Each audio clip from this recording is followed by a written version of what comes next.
All right. We're live. We're live now. Hell yeah. Hell yeah. All right. So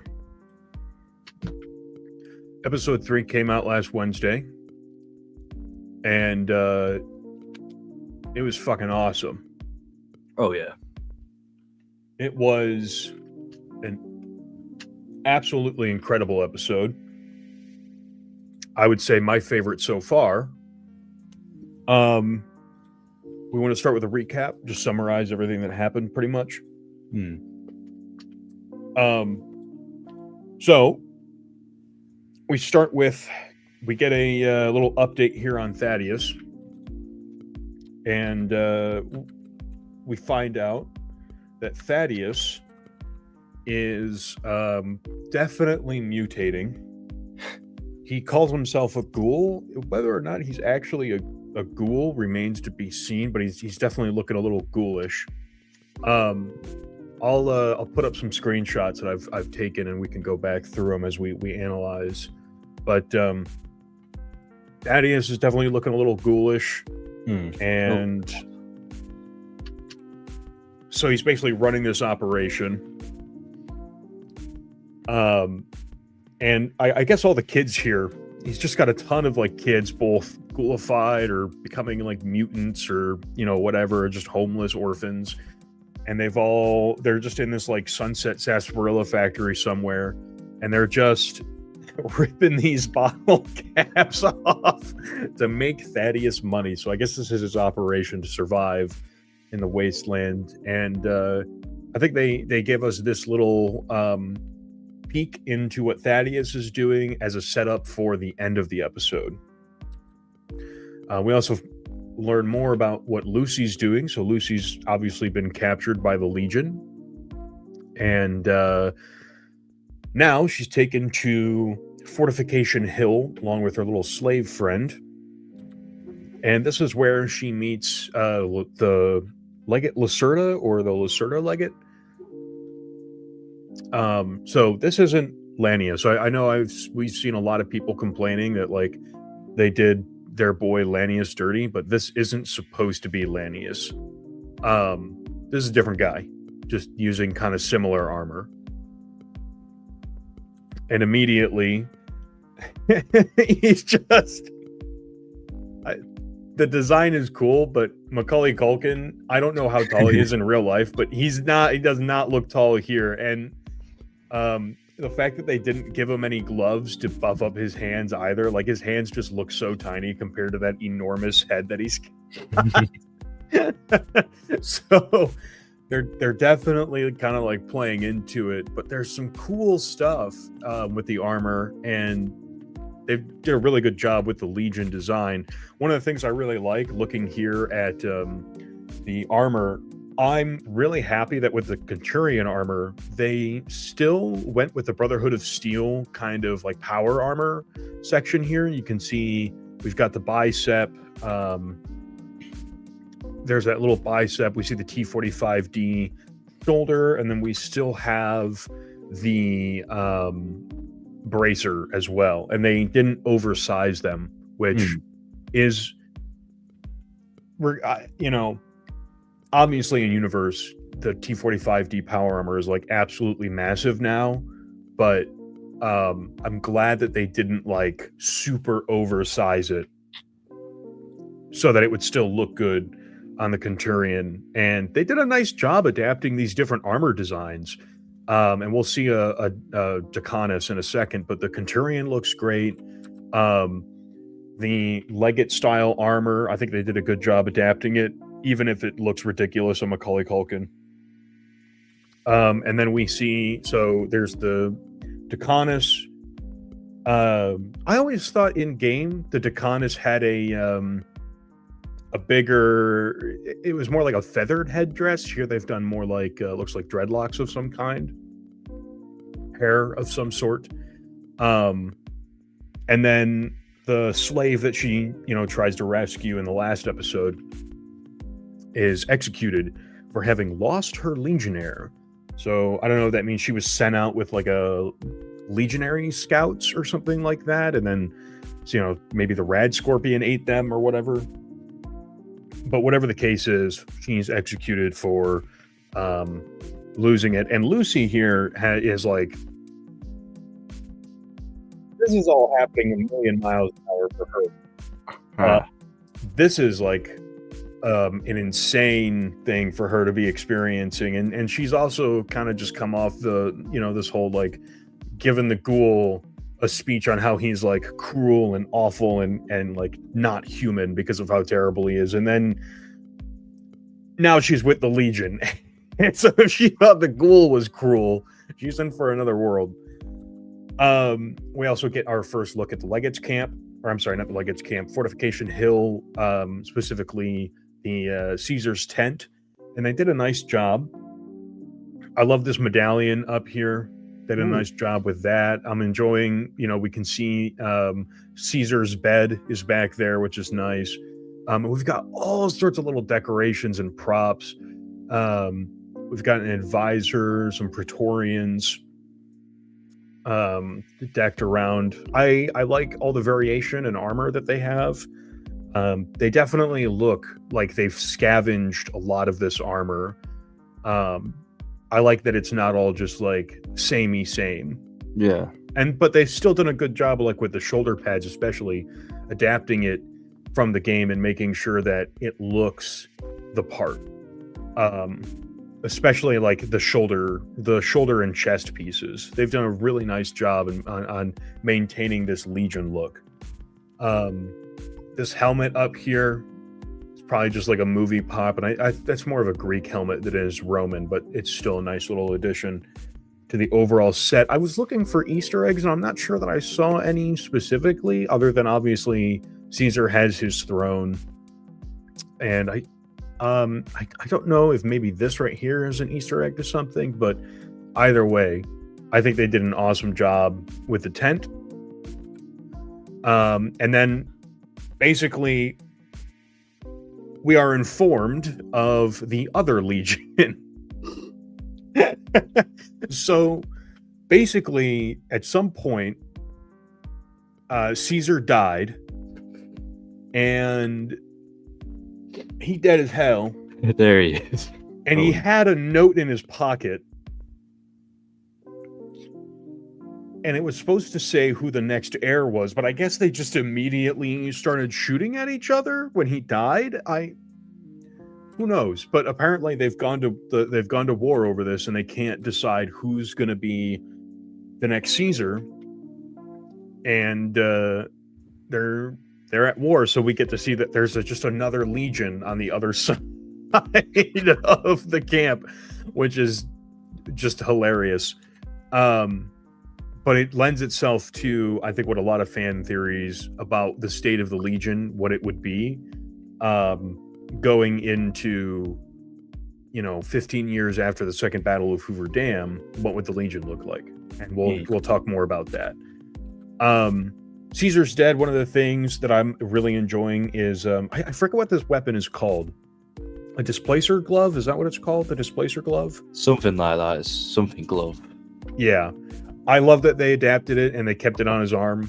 And I'm loving the whole like Caesar's outfit. They did a great job, and he dead as hell. He's been dead for a long time. A long time. And so Lucy, tries to say, well, I can help you out. And she gives her a little speech about, she's got some experience of family counseling and resolving these issues. And Macaulay Culkin gives her his perfect Macaulay Culkin smile. And the cut here was fantastic. We cut from the smile that Macaulay Culkin gives her, and then immediately she's on she's on the cross, and she does not look happy to be on the cross either. She looks very miserable. She's not a happy camper. They did a good job with the Legion in making them brutal. As they're walking Lucy into the camp, they're like torturing their victims. They've got like cages where they're hanging people over fire. This person, like one of them is just like a charred skeleton. Like they've been there so long, they're just a charred skeleton inside this cage. So the Legion is obviously just unbelievably cruel and brutal, almost more so than what we saw in the game. Like they're even more cruel than they were. And I suppose you could argue that how cruel they could show them was like a gameplay limitation, how many animations they could make for stuff, and how far they were willing to take the torture. But yeah, the Legion ain't cool. They're not cool guys. And so after Lucy gets crucified, we cut back to Cooper, who is now awake and needs to cut the I guess this little cube of rad scorpion venom out of his leg. So he sits there and basically he gives this little speech to Dogmeat about basically like a almost like a ship of Theseus type thing, but instead of a ship of Theseus, it's just you're not rebuilding the boat, you're just throwing the fucking pieces of wood into a big pile. And he's like, eventually you look at it and you go, this ain't no fucking boat, it's just a big pile of wood. And so I think we get a nice little glimpse into what Cooper's state of mind is at this point. He does not feel like Cooper anymore. He just feels like a big pile of shitty wood, old shitty wood. And but we get to see a really human part of him here, you know. And he tells Dogmeat that Dogmeat already knows all of this for some reason. She already knows. So he just says he ain't had no one worth talking to for a while. And so we get to see this human side of the ghoul that we really haven't. I mean, obviously we've seen Cooper pre-war being very human, but not really the ghoul. We've seen him come around a couple times and seen some humanity from him, but for the most part, he's just been like a kind of a sociopathic douchebag.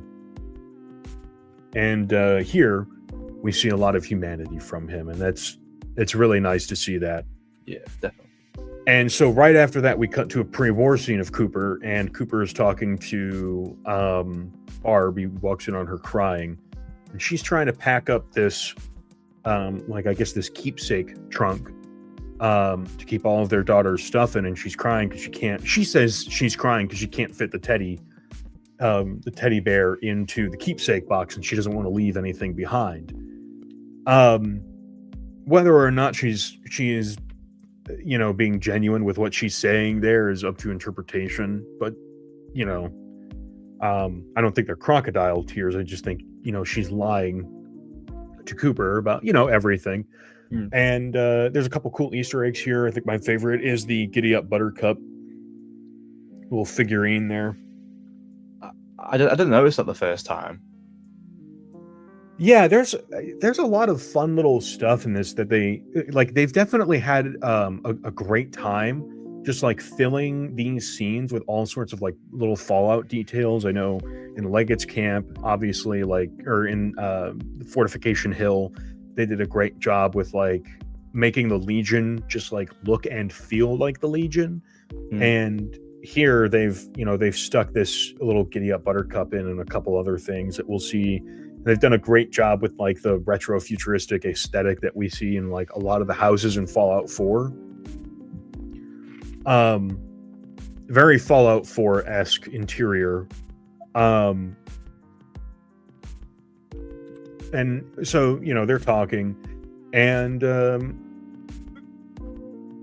Cooper basically tells her, so she's crying about leaving stuff behind. She doesn't want to leave anything behind. And Cooper says to her, well, we might not have to.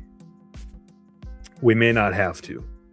And that was kind of a scene that got me thinking, because I was like, is he mocking her? Is he suggesting that he's going to stop House, who is the guy with all the weapons that they're going to use? So maybe if he kills him, that means no war? Or is he just like basically giving like a sly nod, like, I know what you're up to, like just mocking her. Um, I think that's really up to interpretation about exactly what he means there. But he tells her he's got to go to Corporal Charlie Whiteknife's ceremony. It's a little award ceremony for him. Um, but as he's leaving, he looks back, and you can tell he's really thinking about all of this. And this was a nice moment where, in season 1, they used a lot of like audio cues from Fallout 4, Fallout 76, Fallout 3, a lot of those style of like a little musical cues. This season, they've gone really heavy with like the Fallout 1, 2, and New Vegas musical cues, with that kind of ambient music. And this was one of them. When he's looking back, we kind of get the end slide music. I forget exactly what it's called, but it plays anytime you finish a DLC or you finish a playthrough, and the game is telling you, okay, you finished the game, now here's what happens as a result of everything that you're doing. And we get that kind of wispy music. It's not exactly the same, but it's similar, and it plays over this scene. And I think it's a nice little cue to saying, like, Cooper's kind of saying goodbye to all of this.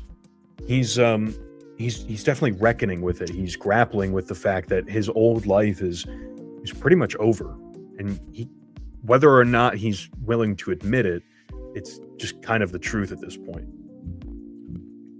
So he gets to the ceremony, and him and Corporal Whiteknife are talking about what Cooper's going to do with House. And if you don't remember, Corporal Whiteknife is one of the guys from season 1. He was talking to he was visiting like Moldaver's speeches. And when Cooper went there kind of just to investigate and scope it out, he found Charlie there, and he was kind of upset by Charlie's presence there, because at this point, like, Cooper really believed in, you know, the whole American excellence thing, and now he's been disillusioned. And so having Charlie back in the mix as a bridge between those two places for Cooper was a nice way of kind of drawing that growth, or that change. Maybe not growth, but his change in the way that he views things. And then he's in the bathroom, and this is where we're introduced to Robert House. For I think that he wasn't in episode 2, was he? No, he didn't appear. Okay, so this is our second look at Mr. House, and he is a fucking weirdo. Yeah. He's talking to Cooper while he's trying to take a piss, and he's like getting all up in his business. I think I labeled this slide stranger danger. he's being a fucking weirdo, man. He's getting all up in his shit. But we get some interesting quips from Mr. House about maybe his true philosophy on things. And Mr. House says he sympathizes with the in universe they call them pinkos. I don't know if that's a railroad term that was used during like the McCarthy kind of communist hunts, the witch hunts. But it's the phrase that they're using here to describe basically anybody who dissents from the standard status quo. And Robert House is here saying that he doesn't. A lot of people hate those guys. The Pinkos thinks they're like just horrible people. Mr. House suggests that he doesn't view them the same way. He views them as just people who are dissatisfied with the way things have been. And Robert House says that he agrees the way things are is bad, but neither of their solutions are good.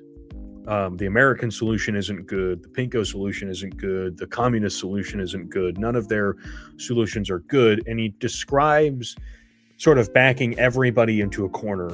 I suppose the American population being backed into a corner. And then what happens as a result of that being unpredictable. And it's an interesting way where we kind of get that vision of view of Mr. House. If you've played New Vegas, you know Mr. House will give you his big speech about what his plan for the human race is and why you should support him and not the NCR or the Legion or try and get rid of him.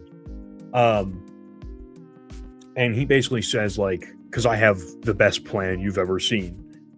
And so this maybe is an allusion to the fact that Mr. House has a plan for humanity. Of course, Cooper Howard here doesn't know that that's House, because he has that Howard Hughes body double. So nobody knows that this is what Mr. House actually looks like. To them, Mr. House is the guy on the TV, and that's a completely different guy. If you remember in episode 1, everybody thought they're like, one was Mr. House and the other one was like Anthony House. I think now it's safe to say this is a body, like, this is not Anthony House. This is Robert House, definitively. I don't think there's any arguing about Anthony House anymore. It's pretty clear cut. Once that flashback scene is over, or the scene ends, we go back to the Brotherhood of Steel. We start getting caught up on Maximus. Maximus is basically sitting in on this Brotherhood of Steel meeting. It looks like it is the elder and the clerics of the chapter that Maximus is with, and they're talking to the Yosemite elder, or the Yosemite elder, if you want to get pedantic with it.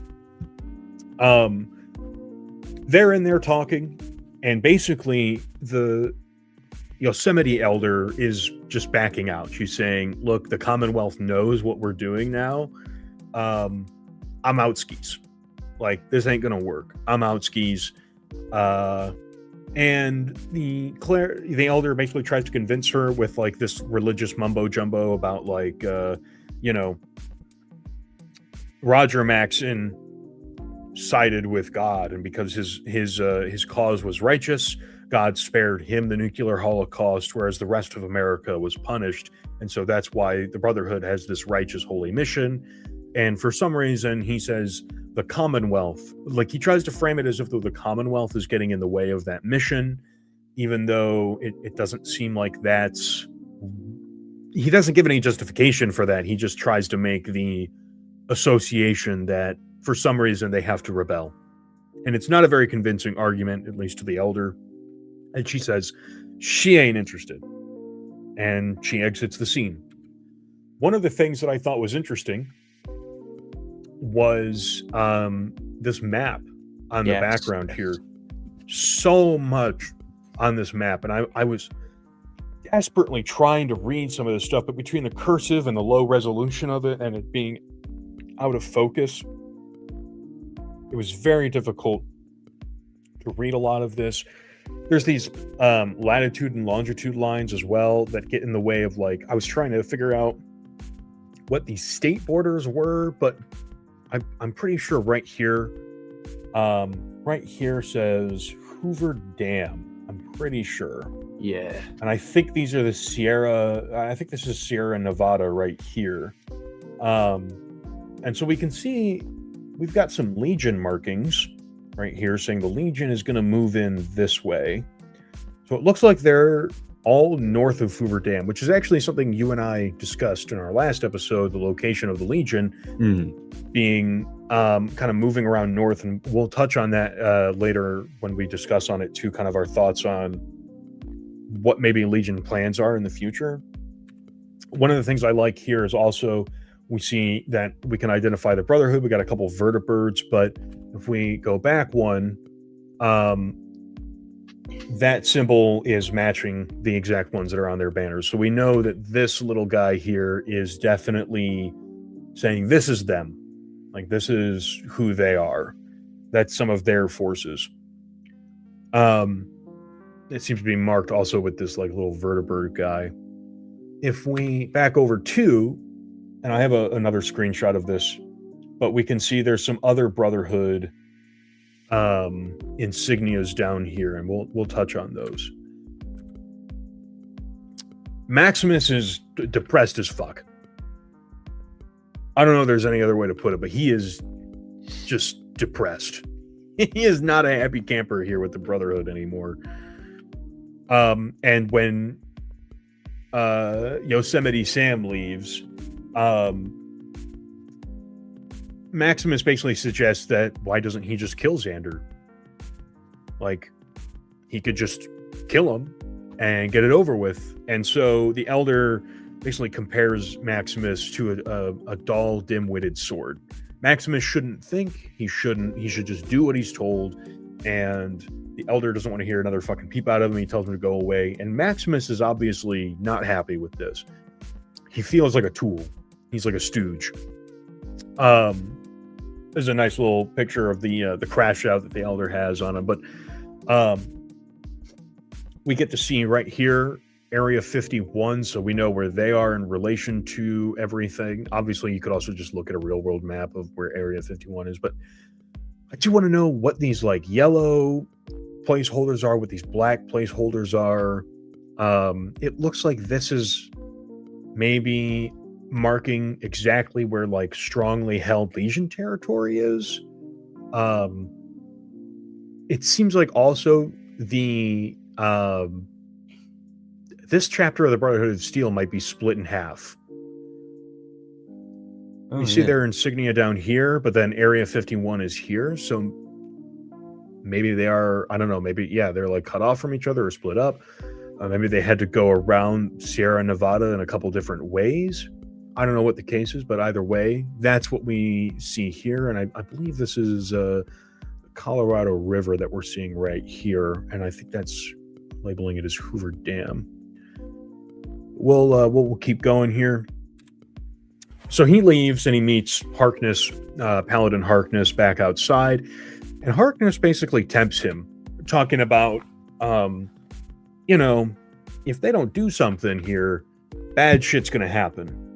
And he preys on Maximus's disillusion, talking about how the clerics should have nothing to do with decision making, and that it's the soldiers, the real grunts like him and Maximus, that should be making decisions. Obviously, Harkness is a fucking paladin. He's not a grunt, and I'm almost certain that in many ways he's just trying to emotionally manipulate Maximus, because he knows Maximus is maybe not the brightest tool, the sharpest tool in the shed. I think I heard Tim Kaine recently kind of speculating about Maximus's character. It seems like all the different characters have special stats, kind of, not like definitive ones, but they're laid out in ways that you can kind of tell, like, this is what kind of character they're supposed to be. Maximus seems like he's like a low intelligence build of for a character. He's very gullible, he's easy to manipulate, but he's of pure heart. He wants to do the right thing. So as him and Harkness are talking, Maximus basically agrees to just talk with him, and I guess they're going to go on a vertebrate flight together. Once that scene is over, we go back to Cooper. Cooper's talking to himself. He's with the dog, and basically he sees Lucy's been strung up on the cross, and he's looking at her, and she's not very happy, but she doesn't look like she's in terrible shape here. She looks like she hasn't been there for too long. And then that's when he realizes there's, for some reason, two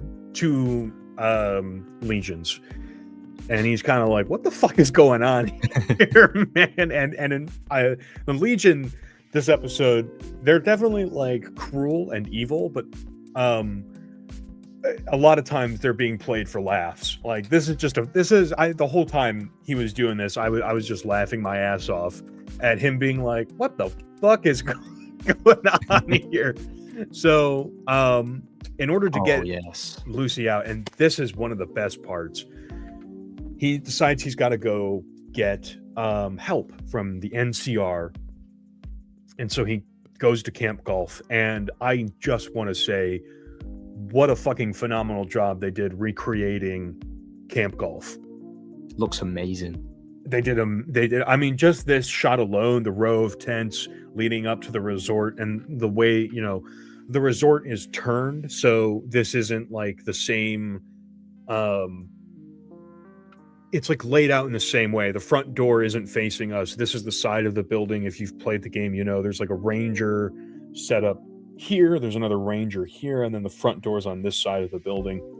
And I don't know if this was like a set that they build, or if it's like CG that was like later added. Whatever they did, the way that they recreated this scene was fucking awesome. Definitely.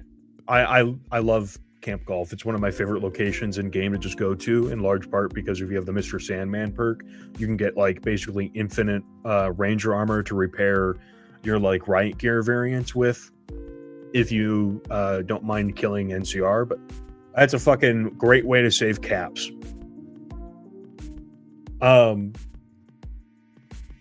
So from there, we get to see Cooper walking down. One of the things I saw here, I don't know if this is in game, but maybe a little indicator as to the fate of the NCR is this white flag here. It's not a very large flag. I don't know if this was in the game. I don't know. Do you remember anything about this flag being here in game? I think it's just like a hole, like a golf hole flag. Okay. All right. Because when I was watching, I kind of saw this white flag and I was like, is that supposed to indicate that like the NCR had a battle here and they abandoned the place, or what? But yeah, it's a very small flag. So and NCR flags are still hung up everywhere else. Like we've got one hanging from the country club entrance, and then we've also got one here on this tent. So we get inside, there's another NCR flag. But this scene was fucking awesome. I was loving this scene. 10 out of 10 set design and everything. This is so good. Yeah, the set design was incredible. Oh, we've got a comment from Daggers McTimmers. Nice to see you. We're glad we'll be on the background. Hello. Yeah, the set design here was great. I love how cluttered they made this interior. And it's nice too, because in game we can kind of know what wing of the building he's in. I think he's in the south side of the building, because on one side we have all those bunkers, or the bunks where everybody's sleeping, and there's like the mess hall right there too. And on the other side they had just like a whole bunch of storage shit, and so it looks like he's on the storage side of the building. And there's just so much clutter in here. I have no idea how many Easter eggs are laid out through here, but it looks so good. The set design here just feels great. And we also get introduced to... Oh, yes. Peak. We get introduced to Peak. We finally get to see a Securitron, and it is none other than Victor, everybody's favorite robot, Victor, or second favorite robot, maybe third. Who's the first one? Probably Fisto. Oh yeah, definitely. And then maybe Eddie, and then Victor, or maybe Yes Man. I guess it depends on who you are. But anyway, a beloved character. We get to see Victor, and Victor's wigging out. He sounds like he's been shut down for quite a while. He says, one of the things Victor says to Cooper is that he was sitting in here and he felt like he'd been sitting there for so long he thought it was a soda machine. One of the things I like is we can see some of these propaganda posters for, maybe propaganda is the wrong word. This is an extremely blurry image, and I apologize. But it kind of looks like a ranger. Yeah. You can see it a lot better in one of the teaser trailers. Yeah, it is. So the helmet's up here. We've got all the stripes. I don't think this type of poster ever appeared in the game, but I think this is like the neck collar piece, and then we've got like some of the armor bits as well. But this was an awesome shot, and I'm so glad that we got to see Victor come out here, and he says a lot of interesting stuff, and we'll get to that. But after their conversation, Victor tells Cooper about Rangers in the hills. So Maximus and Xander are flying around, and this was an interesting little tidbit here. So Xander is, I definitely think, trying to manipulate Maximus. I don't think Xander's being too genuine with him, and we can definitely talk about that. But Maximus is loving this, and he can tell like the Commonwealth Brotherhood is in a way better place than the West Coast Brotherhood.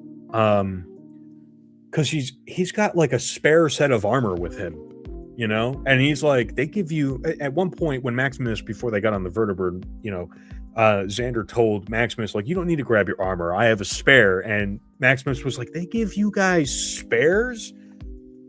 So he's astonished by the fact that, like, they have, like, excess. And so Xander is definitely manipulating him. But one of the things that he said that interested me was the Commonwealth, they're kind of fighting for their lives where they are. And once we finish this summary and we get to it, that's one of the things I want to talk about is Xander maybe alluding to a canon ending for Fallout 4? Oh, maybe. It's possible. Obviously, they don't like to talk about canon endings. They don't like to necessarily invalidate player choices. They want players to feel like no matter what kind of character they play, ultimately, like that character could still exist in universe, no matter what your headcanon is. And that's sort of their goal, their objective. And so maybe we're getting an indication of what happened to the Brotherhood of Steel in Fallout 4. And we'll talk about that. But as we keep going here, we find out this is where the Rangers are, and I think they're somewhere just barely north of Prim, behind Prim in the hills, or maybe just slightly south of Prim, but they are somewhere back here in the middle of the fucking desert, and we get a cool scene. So the Rangers seem to sneak up on Cooper, which very few people are able to do, is sneak up on Cooper, and immediately they just come out here and beat the fuck out of him, and they really get the drop on him. And we get our first look at, well, I guess not our first look, but one of our first up close looks at the Rangers in season 2 and what they look like. And I think they did an excellent job here. I love the adapted Ranger helmet design. We've got another Ranger back here doing his thing. He kind of looks like he was digitally added a little bit, but I don't know. He doesn't look very. You can tell in his legs. Yeah, the shading's really weird there. Yeah, no, I agree. But he beats the fuck out. He gets the ghoul on the ground immediately, and this might be one of the very first times that I think Cooper's ever had a gun this close to his face before, that he didn't know if it was going to go off or not.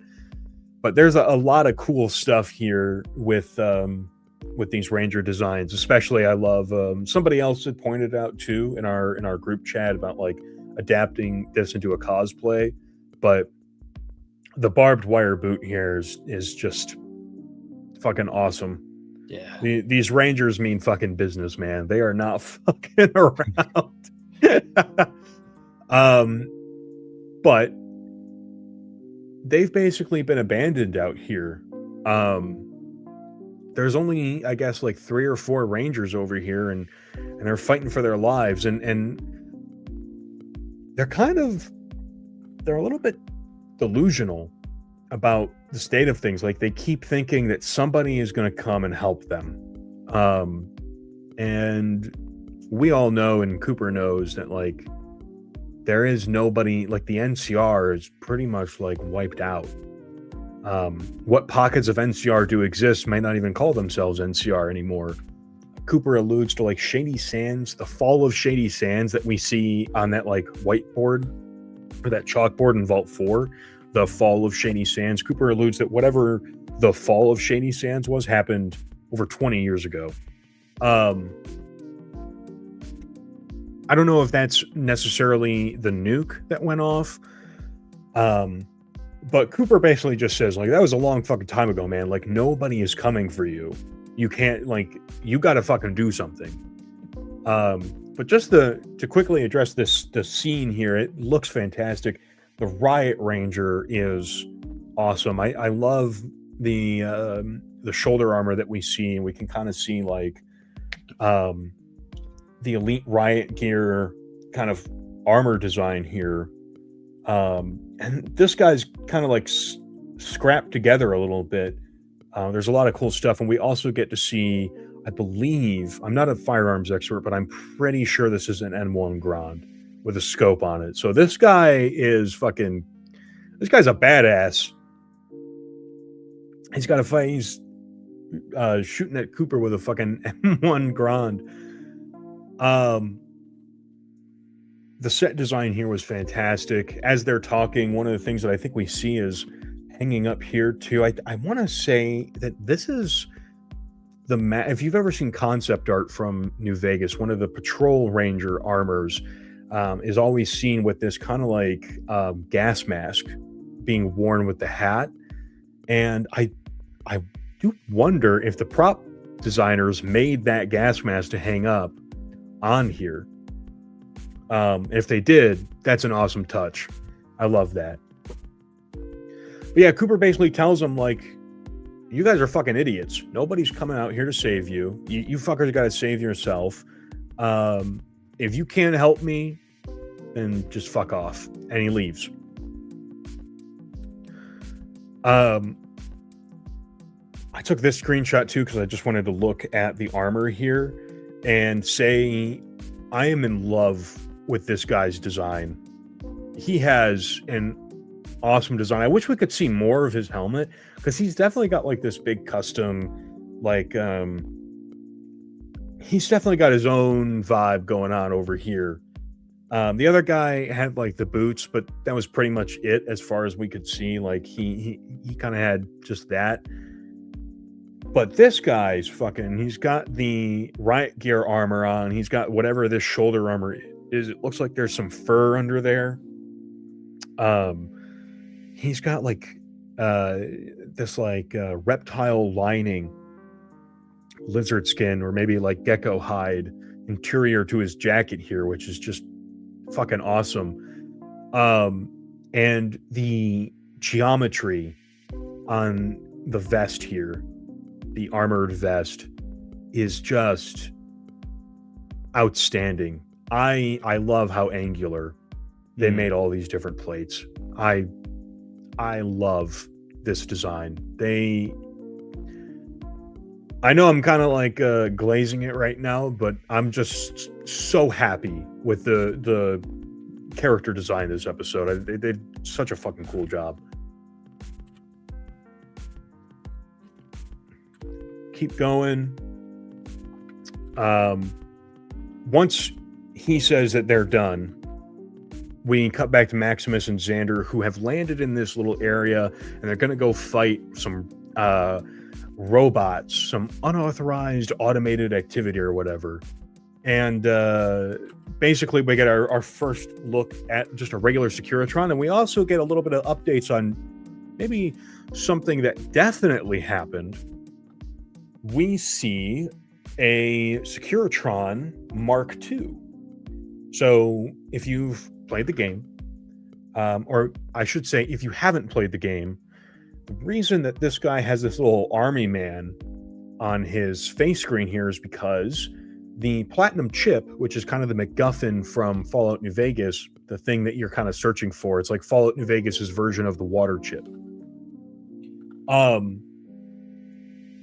Originally, these guys all have like policeman heads on their little TV screens here, and basically Mr. House needs to secure this platinum chip so he can upgrade all the operating software for his robots and for the Lucky 38 to get everything running the way that it needs to be for him to basically carry out his plans.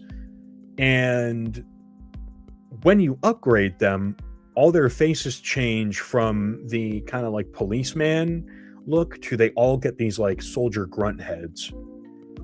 So we know that in some capacity, Courier delivered the platinum chip to Mr. House or Yes Man, one of the two, and upgraded all the Securitrons and stuff, which I think that was a nice touch and a cool way for us to kind of get some information on some of the stuff that we know canonically happened for New Vegas. And this is obviously a very small part of that, but it helps us paint the picture of how much of this did the Courier do and how much of this was just kind of naturally happened as a result of what the Courier did. But yeah, Securitron Mark II, really, really cool Easter egg, I guess. You could call it an Easter egg with the face that they chose. Is that a fair thing to call it an Easter egg? Yeah, I'd say so. I don't feel like a lot of people's gonna like know straight away it's a Mark II, just from the face. A lot of people probably also haven't played New Vegas in a decade. I mean, it came out 15 years ago. A lot of people also started playing with Fallout 4, so they may not have known exactly what this thing is, or Fallout 76, any number of things. And obviously there's also tons of people who are just watching the show. So I was really happy when I saw the Securitron Mark II. I thought that was fantastic. And also that means that this guy's weapon systems are loaded. He's got fucking missiles, he's got a grenade launcher, he's got a submachine gun, he's got fucking a laser, like a laser RCW built into his hand, and he only uses a couple of those weapons here, but this guy's a fucking force to be reckoned with. Because what we see in the next little scene here, Xander rushes this guy with his like super sledge, and as he's fighting it, this is so in the episode when he's like, he basically like shoulder bashes the Securitron, and not only does the Securitron not fall over, it pushes him back, and it like so much force is applied that it is tearing up the concrete floor under the power armor. Securitrons are not to be fucked with in live action Fallout world. They are a fucking menace. They're a menace. And we get Xander, kind of takes this big leap with the Fallout 4 super sledge here with the fucking rocket powered hammer there, and just jumps at this thing, and he takes the arm off. He invites Maximus to go in there. Maximus punches it in the screen and rips out a fusion core. So I guess these guys run off of fusion cores. Which was an interesting little kind of addition to how the Securitrons run, which I guess when you're that big and that much of a fucking menace to guys in power armor, I suppose it makes sense that you would need a fusion core to operate that. We also get a sense of scale here. Keep in mind, these guys are in T60 power armor. They're quite large, and the Securitron, and this is it falling over too. Because the scene cut, he just starts falling over immediately. So this was the best I could get. But this guy's fucking huge. The Securitrons are massive. And once we get this kind of little scene of Xander and Maximus clearing out these Securitrons, we get back to Lucy. And it seems like a significant amount of time has passed since the ghoul saw Lucy on the cross before. Now she is not doing so hot. She's been sitting up there for a while, and she looks very dehydrated and very unhappy. But the ghoul returns, and he basically tells Caesar he's got some, if he gives Lucy to him, he'll give Caesar information on the whereabouts of where the Rangers are. He calls it the last little area of the last holdout of the NCR in the Mojave. And Caesar seems very interested in that because immediately afterwards, he gives Lucy to him. Now, in this scene, we get kind of this like interspersed. It sort of seems like Cooper is remembering this speech at this point, because they kind of weave it in. Cooper's sitting listening to his friend Corporal Charlie Whiteknife give a speech on the nature of what they did in Anchorage and just the war that they fought in general. The Sino-American War. And he talks a lot about basically, the nature of, they were just grunts. They didn't know what they were doing, and they were just told that what they were doing was the right thing to do. And they just kind of had to hope so. And he remarks that, the Chinese communists on the other side of the conflict were probably told the exact same thing. But he says I forget exactly what he says, but basically he remarks that they did a lot of bad stuff.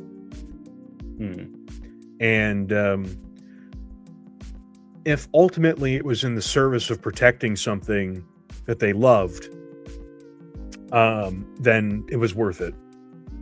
Their sacrifice and the things that they did were worth it to protect their family and their country and save the people that they love.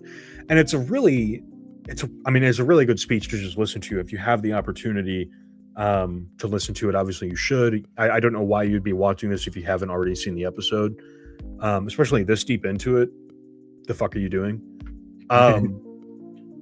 But it's an awesome speech, and I loved it. But Cooper seems to be remembering this as like a sort of, is morally gray as he's been, has all these terrible things that he's done been worth it? And Cooper gets singled out by Whiteknife, and he remarks that, like, Cooper was not, like, the ghoul seems very selfish and self-centered and self-obsessed. Like, he doesn't care about anybody else. He hates everybody else. But Corporal Whiteknife says here, like, when Cooper was in that armor and he opened up the visor to see if whoever was inside the T-45 was dead or not, he opens up the visor and there's Cooper's face looking back at him, and he asks Charlie, how is everybody else in the squad? And so we get this moment of basically kind of a revelation that Cooper is not selfish. Like, Cooper before the war was a selfless man. And he gave everything that he had to the people that he cared about and loved. And it seems like the nuclear holocaust and Barb made him cold. That, like, him becoming the ghoul, the persona of the ghoul, was a coping mechanism to deal with the tragedy that had befallen them. But he rescues Lucy and he saves her. And I think the implication is maybe that he really did tell the Legion where these NCR Rangers were, like, maybe he really did give away their location.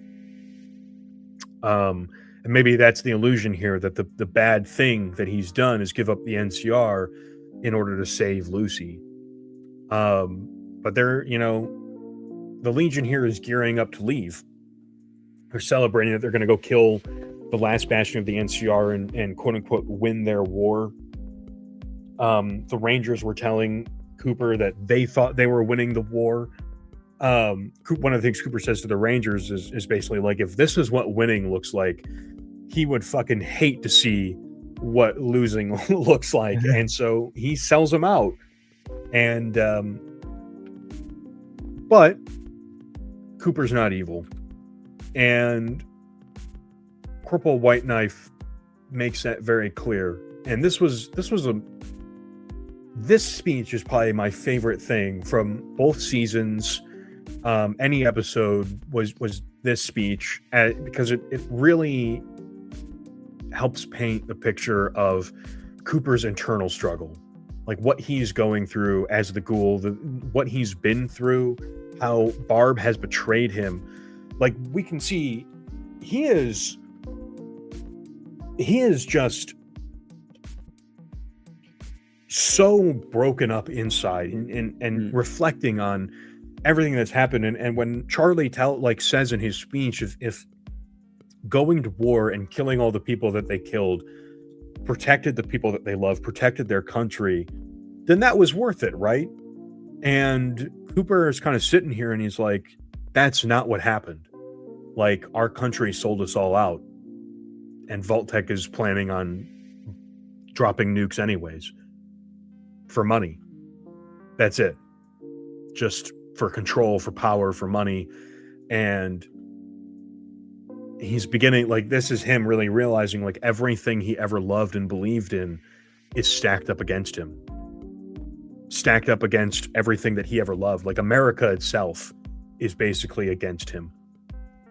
And it's a moving scene. I don't want to say it's hard to watch. Hard to watch is the wrong word, but it really paints Cooper in a new light, and it really helps us kind of understand his character and why he said and done the things that we keep seeing him say and do. Like, the Ghoul is such an awful, horrible, cruel person, but Cooper was a gem of a man. And so Charlie's awarded the ceremonial lighter, and he gives it to Cooper, and Cooper still has it. Like, that's a sentimental thing for him to have kept for over 200 years and still have it. And he basically lights some dynamite in their camp and blows it to smithereens, and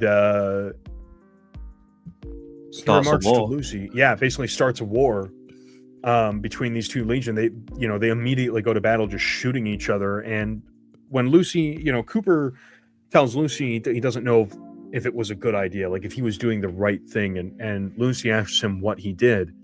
And Lucy's used to Cooper doing horrible things and never being self-reflective. But in this moment, it's like he's really thinking, and he, reflecting on what he heard that day from Charlie, who that was a close friend of his, and like not just any kind of like close friend, but like somebody he went to war with. And he still has that lighter from that day, and he's obviously thinking about that speech. He lights those dynamite, and these guys start killing each other, and he tells Lucy, I either did something good or something really stupid. And we can talk about what that means in a little later here, once we get back to kind of where we think the Legion's going to go from here, because I don't think they're out of the picture yet. After that, we cut back to Maximus, and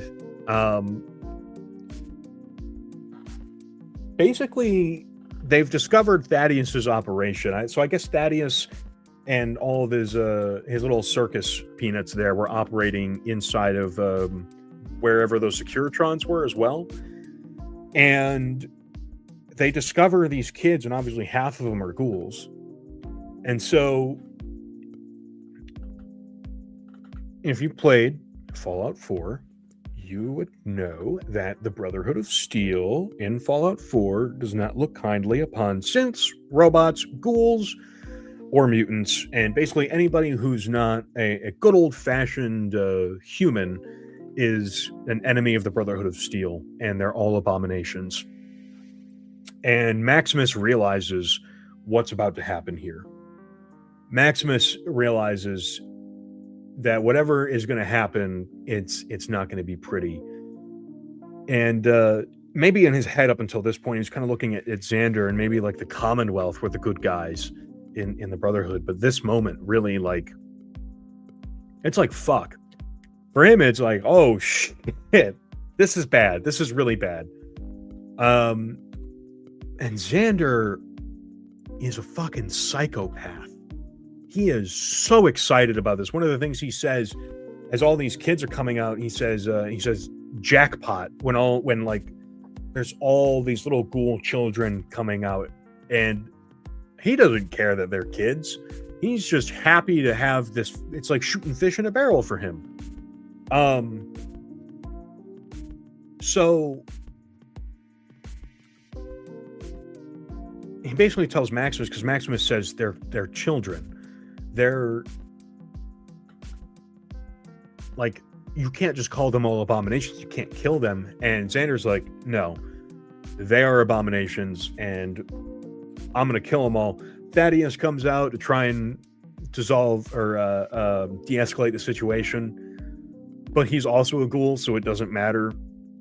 And just as Xander is about to shoot Thaddeus, which, remember, Thaddeus and Maximus kind of had a working relationship in season 1 until Thaddeus kind of betrayed Maximus and ran off on him. Maximus let Thaddeus live at the end of episode, was it the second to last episode of season 1? I think so. What, where the one at the radio station? Yes. Yep. Yes. Yeah, I think that was the end of the second to last one. Yeah. So Thaddeus and Maximus have kind of like been around a little bit. They've been, hanging out with each other, and they're kind of frenemies, But Maximus plows the super sledge into Xander's head before he has the opportunity to shoot, before he pulls the trigger. And it's a really tense situation. And there he is lying on the ground. But I think what's I really like the juxtaposition between this moment and the scene where Charlie's talking about like doing something terrible to protect somebody you love. And like Cooper says, he either did something good or he did something really stupid, and he doesn't know yet. And I think this exact same thing can be said for Maximus here. The exact same thing applies to Maximus. And so Maximus reveals to Thaddeus, like, hey, what's up? And Maximus tells Thaddeus that he thinks he might have just started a war by killing Xander. And, the elder of their chapter told Maximus, like, we cannot just go to war with them. If they are going to kill us, the reason you can't kill Xander is because if you kill Xander, the Commonwealth will immediately just Drax us sklounced. They're going to fuck us up. And so kind of the whole time, that's one of the things Maximus has been concerned about. But then, he just killed Xander to protect Thaddeus and all these children. And so, if the Commonwealth finds out that Xander is dead, that's it. And from the trailer, I think we can tell the Brotherhood finds out Xander's dead. Yeah, definitely. After that, we get a little teaser. Yeah. Whoa. Oh, Whoa. Oh, boy. Oh, it looks so sick. It looks fucking awesome. It looks nothing like the one we see in the trailer that fighting Maximus. It looks like there's different types, isn't there, of Deathclaws? There's like the matriarchs and all that. Yeah. I think this is going to be one of the big ones. This guy looks big. We can hear the Deathclaw roar in the trailer for episode 4. I am fucking hyped as fuck for this guy. I mean, look at those fucking hands, dude. Holy shit. And these fucking, I am so excited to see. Next episode is our first look at a Fallout live action Deathclaw. And I am so excited to see this. There's a couple other things from the trailer. One of the things that we see is we got to see the Kings as ghouls. Looks like we're also going to see that next episode in Lucy and Cooper's travels. One of the things that I thought cool here was we see a vertibird. It looks like we have kind of a crashed flaming vertibird right here, but also in the background is, I think it's an airship. Oh. So I think we're going to see an airship, some airships too. Obviously, we've already seen tons of airships in the Fallout show. It's nothing new, but the fact that these things were operating in the U.S. military, maybe the Air Force, probably the Air Force pre-war at the Battle of Anchorage is a nice little tidbit of lore that I'm excited to see. And I do wonder if we'll get to see General Constantine for this episode, who was that's the guy from Operation Anchorage, and I think canonically the general who oversaw the Battle of Anchorage. But that would be a nice Easter egg to see him, or if we'll see like the Chinese general from Operation Anchorage. I'm sure there'll be tons of Operation Anchorage Easter eggs in that. Maybe we see Nate as well. Yeah, we could definitely see like a little Nate cameo for sure, or the guy from is it Mothership Zeta, the one who got taken during the battle? Yeah, we can see that too. There's a lot of cool stuff that we could see, but yeah, like this Deathclaw, man, has got me so hyped. I am so hyped for this. I don't know how they're going to survive it, because I'm assuming Cooper's one of them. Yeah, I think these guys are just grunts. These don't look like power armor legs, so I think these guys here are just totally fucked. These guys are fucked. But I do know that obviously a lot of them were in power armor, so power armor may be literally the only reason that they survived an attack from the Deathclaws. Could be literally the only reason. It's also possible that maybe the thing that Robert House was working on in episode 1 was the mind control devices. We know that the Enclave uses a similar thing to control Deathclaws in Fallout 3. I do wonder if maybe part of the reason that he's trying to make that is maybe because the U.S. military might need them to control these Deathclaws so that they don't just kill their own soldiers. Well, maybe these are Chinese soldiers then. Oh, yeah, that's true. These could be Chinese soldiers. I just thought about this. So Fallout 4 and 76 have a different style of combat armor. I do wonder if we're going to see like the winterized combat armmer from Operation Anchorage. So. I would love to see that armor adapted in live action. It's been 15 years since we've seen that style of combat armor. I love that style of combat armor. I can't wait to see if it's going to be in this episode. And then the last little thing we get to see is the New Vegas strip, or just kind of New Vegas in general. And I don't know what angle this is taken from, to be honest. Let me have a closer look. So this, I think, is going to be our best tell. That's the tops. This is Gomorrah.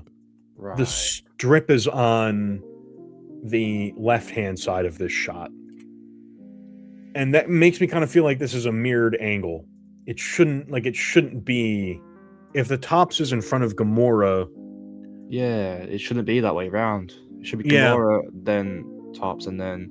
Well, what's that? Is that the boomers on the left, or is that Camp McCarran, the tower? I think that's Camp McCarran. Yeah. I don't think that's Nellis Air Force Base. And Nellis Air Force Base is far enough from the strip that I don't think we would be able to see it. Plus, right here, that looks like the monorail. Oh, right, so it looks like we're from the east then. Yeah, I think this is either being a shot taken from. I think it's taken from like the north. We're looking south on the strip. That's just kind of like maybe. Yeah, that makes sense. Hard to tell. But this is just the one thing that doesn't really align, is why the tops is north of Gomorrah. It's probably just an error in the way that they designed the shot, and we also know that the shots from trailers are not the definitive shots. Those shots can change. In the teaser, like in the official trailer and the teaser trailer, the shot that we saw of New Vegas changed dramatically between the two, so it's possible this will change as well. This could just be like some placeholder footage. Yeah, definitely. I've also noticed the Mr. House advertisement just next to the tops. Right here? Yeah, that little billboard. That's the quote unquote fake house. Yeah.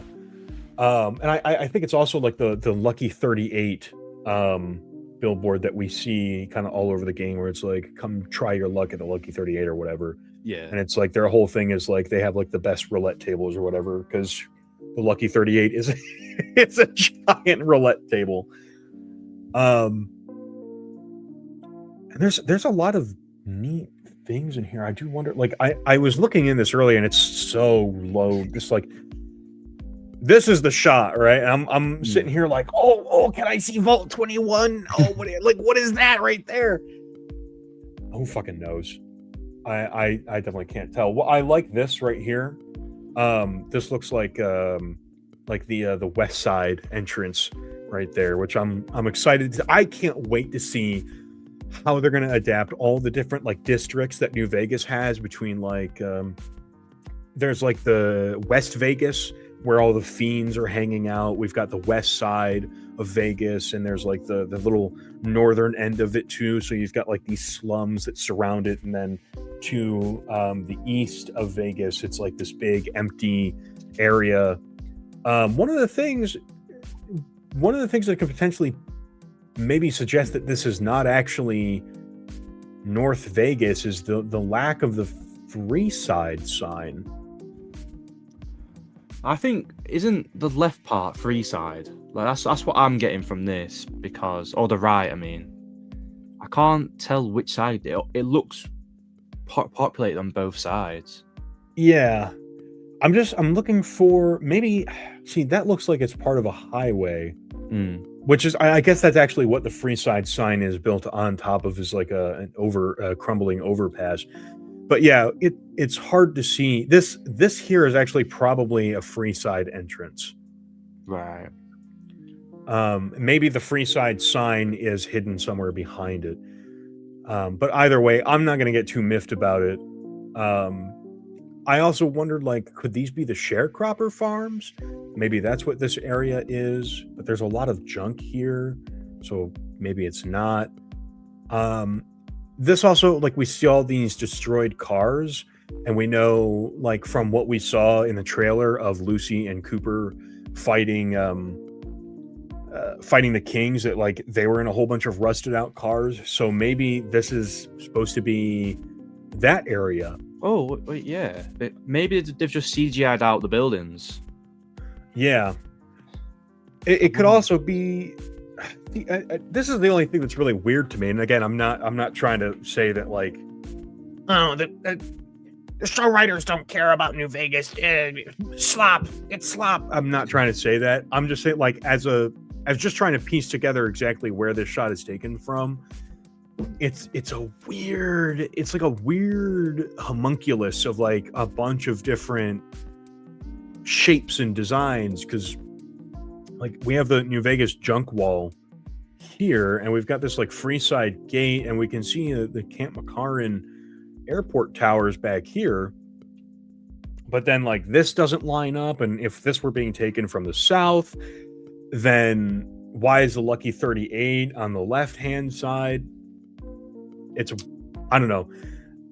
Helios 1 and Novak were kind of the same way, where the shot was reversed in the very first time we saw it. It seems like things aren't exactly aligning the way they were placed in the game. Yeah. And I don't know exactly what the deal with that was.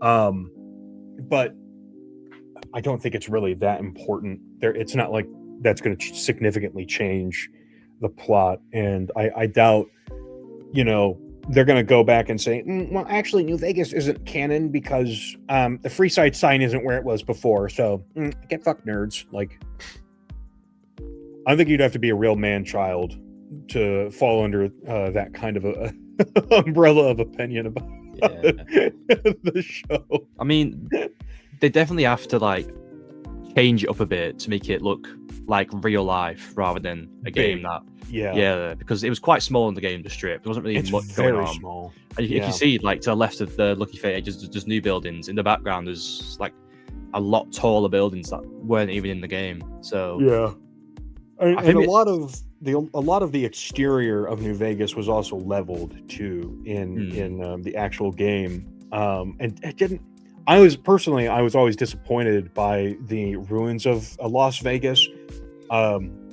like I always, when I imagined it in my head, I was like, oh, it's like like Las Vegas is this big city. It's going to be like the Capitol Wasteland where there's this like maze of rubble, but then in the heart of it is like the New Vegas Strip that was preserved, and like it's this bustling town, and they have like, it's like super fortified, and then you get to it in game, and it's like, here's some crumbling buildings with some streets you can walk down, and they exist for no reason other than to show that like parts of Las Vegas were destroyed.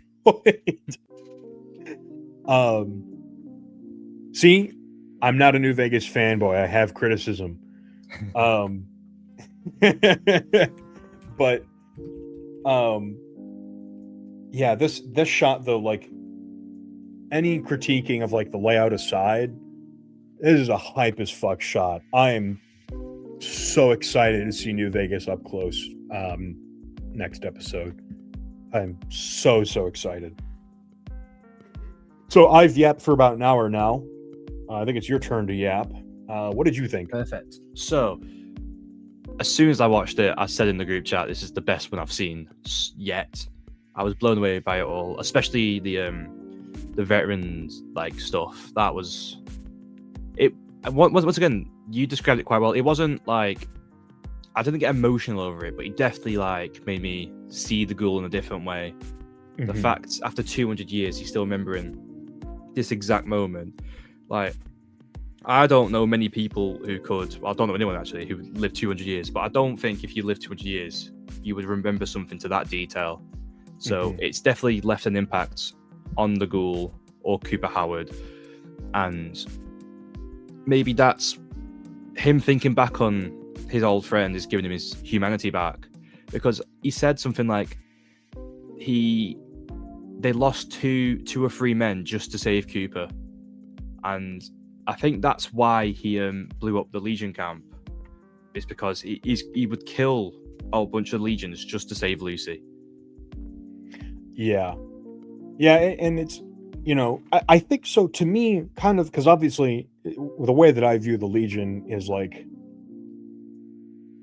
they're just degenerate. Like they're a degenerate culture, and killing. Like I don't think Cooper has any qualms about killing. I mean, he's barely got qualms about killing regular folk. I don't think he has any issue with killing Legion folk, especially considering that he slit that slave's throat in the last episode. To me, the kind of the regret that he's having there is wondering if like selling out the location of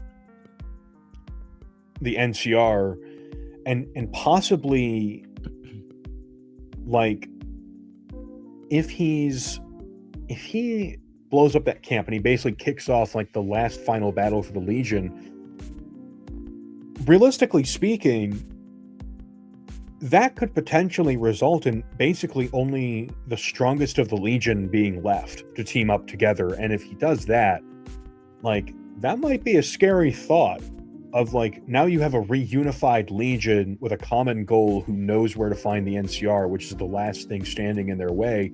And Cooper's sitting there wondering, like, was basically doing that to save Lucy, was that a good idea? Or was that just, you know, have I just done something incredibly stupid? Yeah, definitely. I think that's what he's wondering about is whether or not he's, you know, what the consequences of basically getting the Legion to kill each other could be. Yeah. What did you so obviously, like I said, for me overall, my thoughts were, this is my favorite episode. I know you said this was your favorite episode. What was your favorite part of everything that happened? Ooh, I liked how Harkness was portrayed in the Sunset Sarsaparilla like bottling place. I really like that because we saw him getting along, him and Maximus, and then as soon as he saw a quote unquote abomination, he flipped. Like a switch flipped in his head. He just lost all his emotions. He just became someone that, like, if he is a paladin of the Commonwealth of Brotherhood of Steel, imagine how everyone else acts when they see stuff like that. Like, yeah, and the face he makes too about it. It's like it's not enjoys just it. like this is something. It's like a chore for him. It's like he takes joy in what he's about to do. I mean, I only have one critique for this episode, and that's the fight scene with the Securitron. I watched it and I was like, this is some Marvel TV slop. It really does look like, because it's all practical. It really does. It reminded me so much of like old monster movies with like Godzilla walking around through a giant. Like they're all in rubber suits and they're fighting. It's like it's. I'm very glad that we got to see the Securitron, but holy fuck, they looked so goofy fighting it. It's like the power armor is just like it's. I guess power armor protects you from a lot of bullets, and yeah, I guess you're not very agile in power armor, but holy shit, that was another level. Yeah, it reminded me. It's funny you mentioned Godzilla, because you know that scene in one of the older Godzilla films where like he flies like sideways.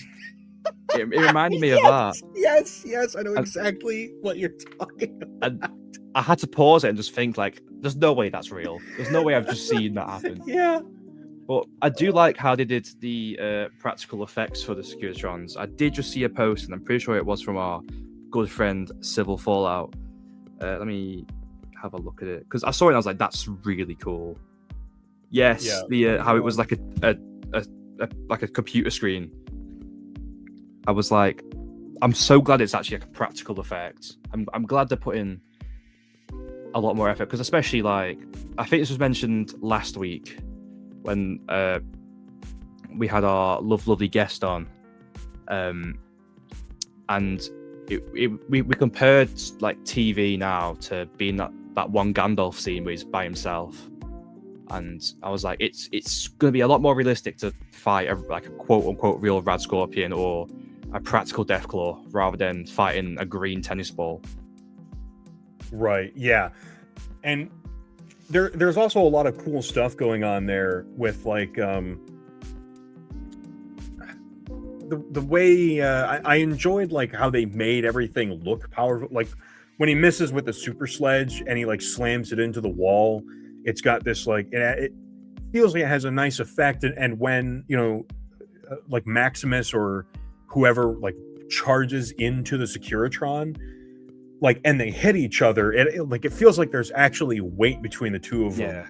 And I'm gonna fly through these pictures real fast, so forgive me. I just want to get to right here, like the weight between them. I'm sure some of this is obviously CG, like maybe the tire is CG'd or whatever, and like the breaking of the concrete CG, but like there's a lot of good weight that we like they have, and they have a presence that would probably be really expensive to do in CG, that would have limited how much they could do with a Securitron. But this is that goofy scene where he's jumping, and it's so funny too, because when I watched it the first time, I was like, oh, he's using the jetpack that like I guess now all T-60 armor has like the little jet thrusters built into it, and he's like running and then flying, and then I rewatched, I was like, no, he's just jumping. He's just like, hey man, I've played Fallout 4, okay? You cannot jump like that. They do not jump like that. Yeah, no chance. Maybe he's flying maybe he's using the super sledge to fly. I might actually make a meme about that, comparing it to the Godzilla thing. Let me actually note that down. That'd be funny. No one steal that if you're watching. That's my meme. Yeah, hey. Meme plagiarism. Yeah, this fight scene was so goofy. It was very fun, and I love the Securitron. But yeah, this part right here, I was watching it and I was like, oh my gosh, somebody liked old monster movies who is making this. This is a rubber suit fight for sure. Yeah, man, I love the Securitron. And Victor too. I think they did a great job with Victor. Let's see here. Getting back to Victor. Boom. I'm going to talk about one of the things that Victor said. I know not everybody agrees with me on this one. I talked to in the group chat we were talking. I know Civil kind of had a differing point of view. I want to say I don't think that they will confirm that Mr. House is dead one way or another, because they don't want to say or indicate that the player is the one who killed Mr. House, because that means that the player couldn't have done a house ending, and obviously they want to leave the game very open-ended. But that doesn't mean that House is not otherwise out of the picture somehow. And Victor, I think for all practical purposes, whether he's alive or not, he may as well be dead. He is obviously not in the picture.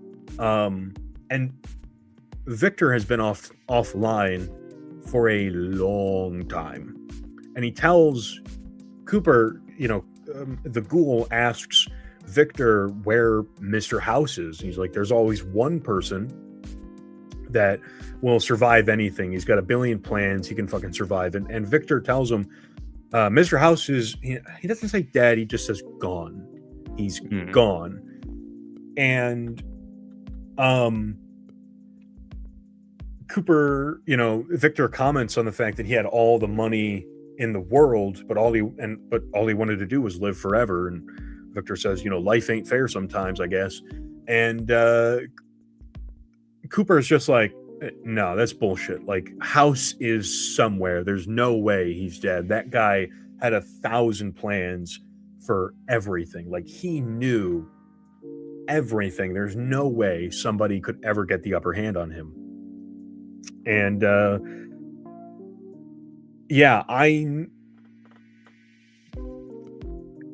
it seems like House is just out of the picture. Like, Cooper's plan of going to find his family by talking to Mr. House seems to be kind of falling apart.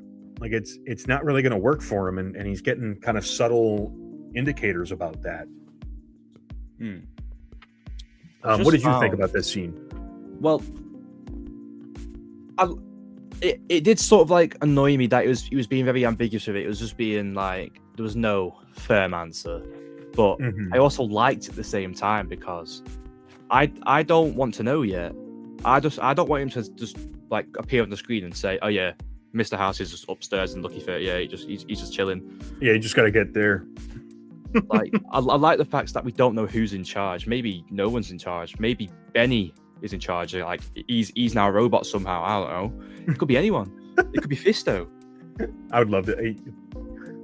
Okay, now Fisto being in charge of New Vegas would make a lot of sense as to why things are in the state that they're in.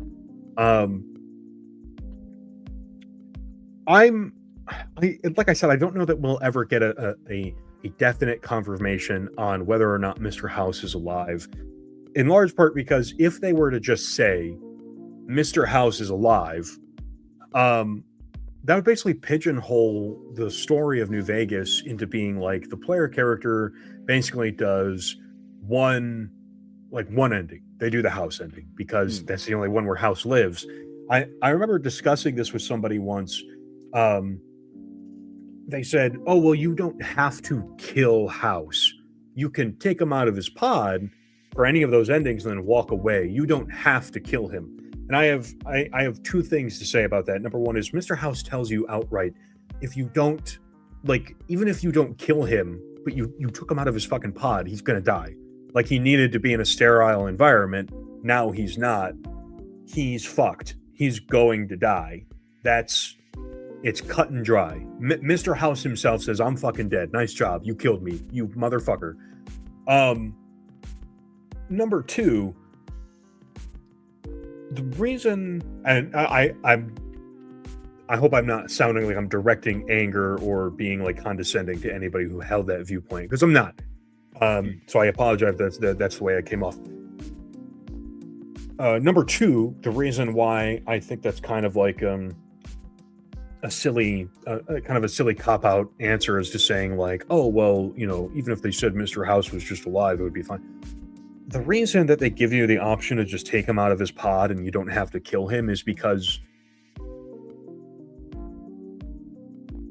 when they made the RPG, like New Vegas is an RPG, it's a role-playing game. For pretty much everything up to that, you can play a pacifist character and be totally fine. You cannot play a pacifist character if you side with Mr. House, right? Because if you side with Mr. House, you have to kill the Brotherhood of Steel. There are no ifs and or buts about it. The Brotherhood of Steel has to be dead, and you got to be the guy that pulls the trigger and fucking kills all of them. So, if you want to not kill anybody, then you have to do, I think you have to do either NCR or Yes Man, and I think Yes Man is the easier of the two to do a pacifist playthrough on. But either way, in all three of the non-House endings, Legion, NCR, and Yes Man, you have to take out Mr. House. It would be kind of antithetical to the idea of like, oh, you can do this full pacifist playthrough if when you take Mr. House out of his pod, they're like, yeah, you just have to kill him anyways. Sorry, you can't play pacifism. So for the purpose of role-playing, they give you the opportunity to not kill Mr. House. However, even if you don't kill him right there and then, you still get the obituary for House added into your inventory. So you didn't kill Mr. House, but Mr. House is for all intents and purposes at that point dead. Yeah. Whether or not he is in the picture anymore is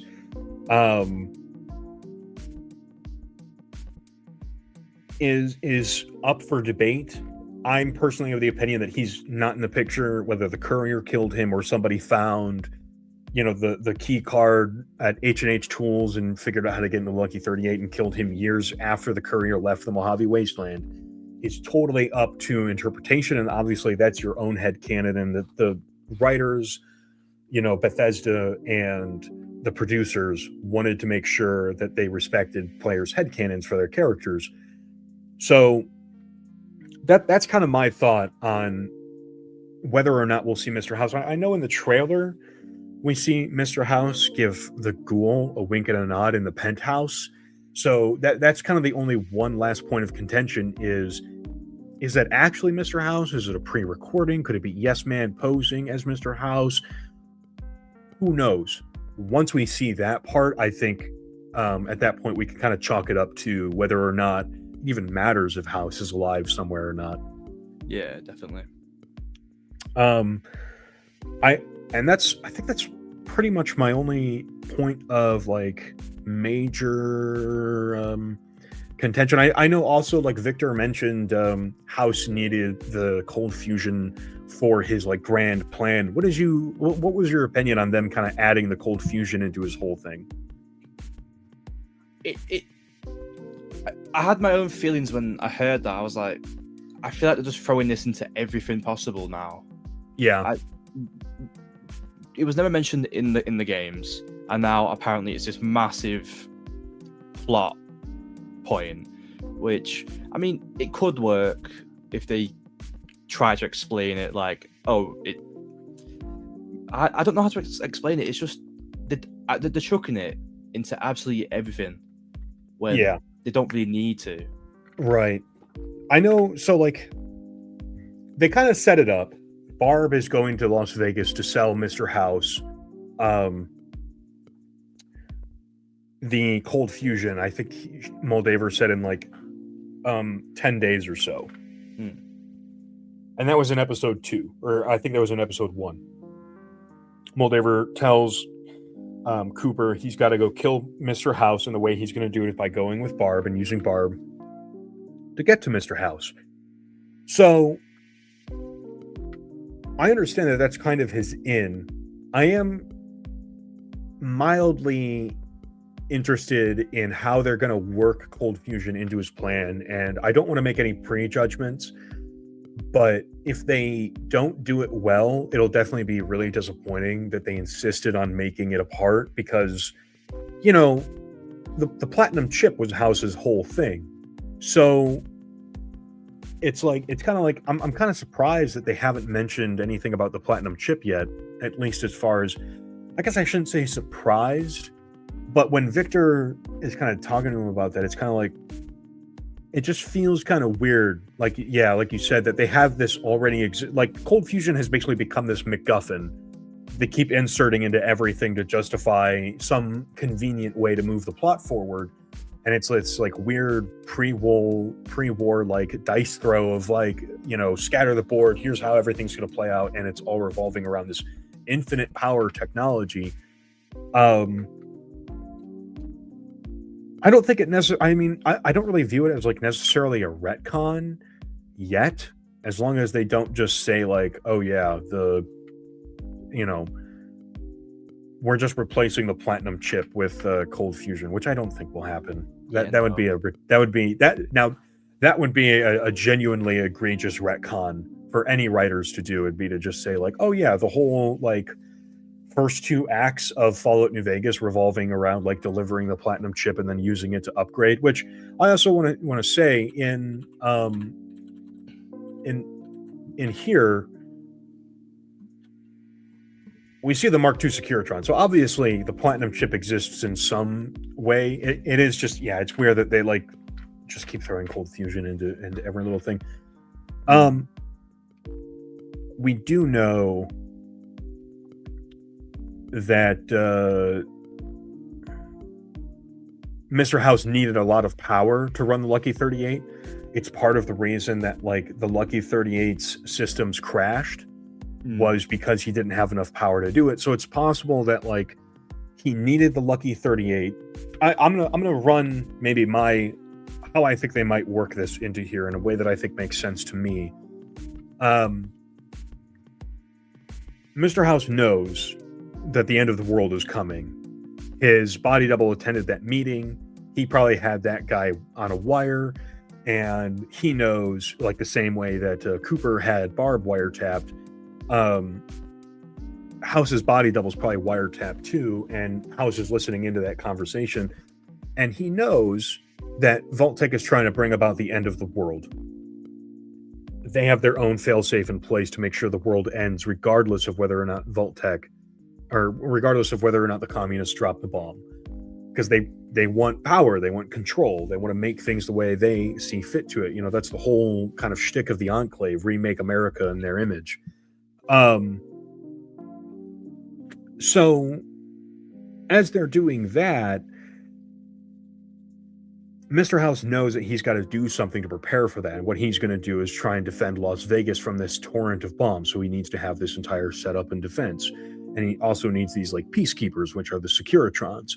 So he's got all of these, which makes sense also as to why we don't see Securitrons anywhere else in any other games, any other locations. They're exclusive to the Las Vegas area because they were designed specifically as a peacekeeping role for right after the war. So he designs all this stuff. He knows he's going to need a lot of power to do it, so he's interested in this cold fusion thing. So maybe he buys this cold fusion, but in order to utilize it, or maybe, you know, obviously the cold fusion never got anywhere because it took the Enclave 200 fucking years to finish setting it up. Like, it took them 200 years to crack the code on how to get it working. But maybe he needs that cold fusion to get all the power that he needs for the dam, because as we know in Fallout New Vegas, you have to divert power from the El Dorado substation coming from Hoover Dam and basically shoot a whole bunch of power directly into the Lucky 38. And chances are before the war, that probably wasn't the case. He probably couldn't get all that power. And it's also possible that like he needed the platinum chip. We know he needed the platinum chip to upgrade the operating system for the targeting that the weapons were using to defend Las Vegas, and he didn't get it, which is why a lot of the outer Vegas is destroyed. But inner Vegas, like the Las Vegas Strip, was protected. Maybe he also needed the platinum chip to be able to even interface with a power system that would be able to utilize cold fusion. So I think there's a lot of ways that they could work this in there and it still makes sense. But I do agree with you. I really hope that they don't just turn cold fusion into like the fucking the plot device of Fallout 5. Like I hope that's not going to be the case. Yeah, it would ruin it. But I have my own little theory about that. So when I first watched it, I missed the post-credit scene. Not post-credit, like the credits, but it's like it shows a place. I missed this one, so I just searched it up then, and it's a Robco missile silo, and there's like an ominous blue glow throughout the scene. So I have a feeling that it'd be quite a random post-credit scene to have. Well, not post-credit, but yeah. And so I know what you're saying. So I have a feeling that it's going to be somehow linked to this missile silo. I'm going to pull it up here real fast. I'm going to rewatch the episode here. And I'm going to just go into that like kind of CG credit area. These like credit things are like one of my favorite parts of the episode because it gives you an insight of places that we're not really going to see. So okay. So I see what you're saying. So on the terminal, it says, on the terminal, we say it says launch sequence complete. And then, we're zooming out and there's a whole bunch of missiles. We got some rad roaches. I am looking for, so where does Securitrons. I see. We see some Securitrons, some guys playing cards. Does a Robco symbol appear on anything directly? Yeah, it's on a door. Oh, okay. I just saw that. Interesting. Oh, I see. Yeah, and then the missile side. Yeah. Shit. That's interesting. I wonder if this is like owned by Robco. Oh, that's fun. Right at the very top of the silo, there's a guy wearing like a White Glove Society mask. Oh. Kind of dropping in there. Let me hold on. I will I'll see if I can share the screen properly when we get to it, because I might be able to share the screen. I turned my hardware acceleration off for it let me get screenshots, so I wonder if this will do the same thing. Let's see if I can screen share screen, watch, share, add to stage. Are you able to see that? Yes, I am. Oh my god, we did it. Yeah, I think that's the White Glove Society right there. I'm 90% sure that's what that is, but let's rewind this a little bit. I also have the audio turned off because, whatever, but just hiding that. Yeah. I'll just let this play out for anybody who hasn't seen this, because I barely remember this. I don't know why I ignored it in my first couple watch throughs. I didn't even think about this scene until you pointed out, but there's like Securitrons, lots of missiles. The computer says launch sequence complete. Those rad roaches are also fucking enormous. Holy shit. Those are some big ass fucking roaches. And then, like you said, Robco right there on the silo door. And then we look up and boom. I wonder if right on the outside of this, can we see anything about, like, is there maybe a location for this? Oh, okay. Yeah, you can see the strip off in the distance. And then so this is probably just stuck in there just for funsies. Is like it doesn't seem like these are really originally. I remember we thought like these are going to be so important. They're telling us exactly what's going to happen, and like we thought they were going to go to Prim in episode 2 because they were like going through Prim, and obviously at like the end of season 1 they showed us Las Vegas, and we were like, oh my god, it's the new Vegas season. And then they did the thing for Prim, and we didn't go to Prim. But these are fun teasers. Yeah. I like these. I do wonder if maybe it's like the idea of like, is this like a Robco owned silo, or is everything in there just Robco, and Mr. House basically sold them everything they needed to to end the world? I don't know, but yeah, that's cool. I didn't even watch this part. I'm glad you pointed this out. Do we see anything else in this? Oh, it looks a lot more populated, that the area. Yeah, there's a lot more going on there. This looks like it's kind of the same shot that we saw Lucy and Cooper standing Yeah, from, because there's like it's the there's the same place. highway. Yeah, it's like the same kind of angle. It's just a bit wider, so you can see a bit more of like the things going up to Black Mountain. I think you pointed out Yeah, yeah. yeah. That's neat. Yeah, there's a. Like I said, I forgot to take. I wish I would have remembered to take my notes while I was watching. I usually I do like a couple watch throughs, and on my last one, maybe like a day before the podcast, I take a bunch of notes. But this time, I finally figured out how to take screenshots. So instead of sitting down for like an hour and a half and taking notes, I was like meticulously taking like 40 fucking screenshots. And then by the time I was finished, it was like 4 a.m. I was like, oh my god, I have to I have to go to bed. Shit. Let's go back through. Is there anything that I missed in our screenshots that we had? Because I know there's some theories that were pointed out in the group chat. Like, if you go to one of the Sunset Sarsaparilla images, sure, I'm not sure who it was, so all credit to them. But they're saying it might be Janie, but I don't feel like they just throw Janie into a random scene like that. Like, you're saying she's somewhere in here? Yeah, I think it's either the girl at the back or the far right. I've seen multiple people say this, but I'm not a fan. Oh, personally. Like Janie's one of the ghoul kids. Yeah, I don't think they do that though, because that explains nothing to us. It's just, oh, she's here now.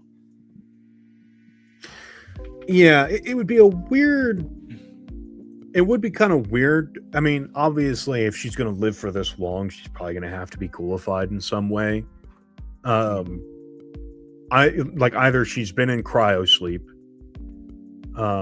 Still, we don't know what Moldaver did to live this long. Like, is she a ghoul? Is she a mutant? Was she in cryo sleep? If she was, how did she manage to get 200 and however, let's see here, 219 years after the war, I think was where we're at. 219. Currently in 2290 something. Yeah, I know Fallout 3 takes place exactly 200 years after the war in 2277. Fallout 4 takes place 4 years after that in 2281. This takes place 15 years after New Vegas, which would be 2296. Yeah, 2296. So, I don't think there's any way for a child to live for 200 years and still be looking like a child in the Fallout universe, unless they were to be ghoulified in some way or in cryosleep. So, whatever she's doing, I will say it would be funny if she were still somehow in like just a ghoul and somehow ended up here, like what happened to Barb. But I do agree with you. That would be kind of a really, I don't want to, I'm not going to use the word let down. Let down's the wrong word. Anticlimactic. Yeah, that's better. Yeah, it doesn't. Waste. Yeah, like the grandiose reveal of like the fate of Cooper's family. I'll dig into that. I'll see if I can get some screenshots of like Janie up close, and then maybe try and find this kid that they're talking about. And I will also look through the group chat, and I'll ask and try and see who did that. So when we come back to talk about it, we can credit them, because if that does end up to be true, I'll credit to the one true prophet who figured that out. I'm looking through this. I really like where they took Thaddeus's character as well, and the fact that he's like, basically got all these kids just opening up bottles of Sunset Sarsaparilla, just collecting the bottle caps, and like that's his operation. Is just this, which is also really funny, because if they're in a Sunset, okay, maybe this isn't a Sunset Sarsaparilla factory. Maybe this is like a distribution center. Because if it was a factory, why are you taking the caps off the bottles if it's where they're getting bottled in the first place? Like, just go and grab all the caps. So maybe this is like a distribution center. I also like, there's only one Sunset Sarsaparilla factory in New Vegas, and that's in New Vegas. Yeah, but in Las Vegas. Is his name Festa or something like that? That's where Festus is, and that's like where the unmarked quest to collect all 50 star bottle caps leads you for you get a unique laser pistol, and I think you get the deputy star. And if somebody could answer me this, I could look it up, but I'm very lazy. I know you can get, like, that's where the Sunset Sarsaparilla deputy star comes from. Is that a wearable item in New Vegas? Like, it takes up like the earring slot or something, and you can just wear that? Because I see tons of people, like, I know there's outfits. I've seen apparel, and I don't know if it's modded in or not, but there's like Cass will, for instance, be wearing like the Sunset Sarsaparilla deputy star. And I'm very lazy, and I don't want to look it up right now. I could. So if you could please engagement bait, let us know if that's a wearable piece of attire in New Vegas. I guess now too, what do you think the fate of the Legion is at this point? Like, now that Cooper kind of blew that up, and it seems like their stalemate's ended. Oh, well, we do see him again in like some trailers, some scenes we haven't seen yet. So I'm thinking the Caesar on the side that Lucy has been killed, and then Macaulay Culkin's character sort of takes charge, and I feel like they will find out what's in Caesar's pocket, and I think everyone knows what it's going to say. I haven't seen one person not say like the same idea. Like, have you seen that? No, what does it say? Like, it says Macaulay Culkin on it or whatever. So everyone's saying it's going to say, I am Caesar. I am the only Caesar.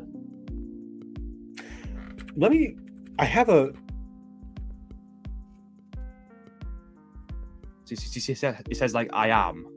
Yeah, I see that. It does say I am. I do wonder if, like, also they would lend itself to, like, is that just the scrawlings of a madman? Like, because obviously he was old. He was very ornery. Who's the character that they have in Camp McCarran that they have kind of oh god, it's like the captured centurion that Lieutenant Boyd is interrogating, and you help her interrogate him, and he says, like, Caesar's lost his fucking mind. He's a goddamn idiot now. It doesn't matter. We're still gonna kill all of you. Caesar was obviously not getting well in his years, and he also had brain cancer. And even beyond that, like, the courier could have killed him too. They don't really say how he died, so it could be any number. It's very possible that, like, he wasn't prepared to have a successor. He kind of died before he thought he would, very abruptly. I do like that theory, because I am. It's folded in half as well, so it would say I am Caesar like multiple times, like what Bart Simpson does on the chalkboard. We get to see. Oh, I haven't seen this one yet. What? I think that says. I think that's an. I'm 90% sure that's supposed to be an R. Yeah, I'm thinking it says war because it looks like a W and then an A and an R. Yeah. Unless it just says Caesar and it's the end of Caesar. Yeah, I'm thinking it either says Caesar, so it could be like we have over here. This says I am, and then it's folded in half. And then we go to the other side, and then this other side here says Caesar. Oh, I wonder how they'll react when they read it and it does say that. Like, I don't know how would they fall apart? Would they implode? Or would they appoint someone? I wonder if, like, crackpot theory here. I don't know that there's enough space to write Caesar in this size of font all the way across. So maybe it is supposed to say war, and over here it says, like, oops, that's the wrong direction. It says I am, and then on the other side, maybe it does say I am war. That'd be a weird thing for Caesar to say, because he doesn't really ever, like, Caesar's not just I mean, he is a crazy guy, but he's a crazy guy with a plan. Like the Legion, the Legion's not the Institute. Like, they're not just doing crazy shit for no reason. He has, like, an itinerary of what he thinks has to be done in order to rehabilitate the human race to, like, be able to occupy the world. But yeah, there's also some other writing down here. It could be like it's saying, if it says maybe I am war, maybe it's like it could be a suggestion that, like, only the strongest need to lead. Yeah. So maybe that's why Macaulay Culkin ends up leading, because there's a scene of the Lacerda legate kind of rallying a whole bunch of legionaries. Even stabs one in the stomach. Yeah. There's a lot of stuff we haven't seen. So maybe this is like they get their hands on this body after the battle, and then that's like, oh, only the strongest shall survive, only the strongest shall lead. And then Macaulay Culkin basically posits that that's him. He's the new Kaiser. Yeah, I do like that. Can you go to the wide shot of the No Man's Land? I wasn't able to see where his body is. Is he just there in the middle, or is it? That doesn't look. Yes, because that's his fist. Right. And there's the note, and that's his, like, feathers, and there's his helmet. It seems a bit too easy to, like, just go and reach over. I know. Well, that's the funny thing, is that, like, Macaulay Culkin's character at the Lacerda Legate tells Lucy that the unrepentant Legion, every time we go, it almost sounds like he's about to cry while he's saying it. He's like, every time we go over there to try and grab the note, they shoot at us. I just noticed there's a watchtower as well looking over it. Yeah, there's a couple of them. 1, 2, 3. There's a couple scenes where the ghoul goes to rescue. Let's see here. This is on their side, on Lacerda Legate's side. Yeah. There's one watchtower. Keep going. There's another shot of No Man's Land. Look how small. I love how small No Man's Land is. I know, it's just like this. It's literally this little tiny lump of earth. Like, I love it. But there's machine guns as well. Yeah, so and everything. Artillery. They've got like a fucking artillery gun, right? or maybe not artillery is the wrong word, but, like, they've got an anti-armor weapon. Wait, just sitting right there. Look on the right. Are they digging a tunnel under? On the right hand side? Oh, yeah, they might be. This is amazing. There are so many little details here that are just so funny about, like, how the Legion is, like, they're so inept. They are so incredibly inept, and I love that. And then I don't know what it is about this guy, but I love him. There's just something about him that I'm like, yeah, this guy's awesome. And then, I think that's, let's see here. Obviously, then we have the scene of Lucy being rescued.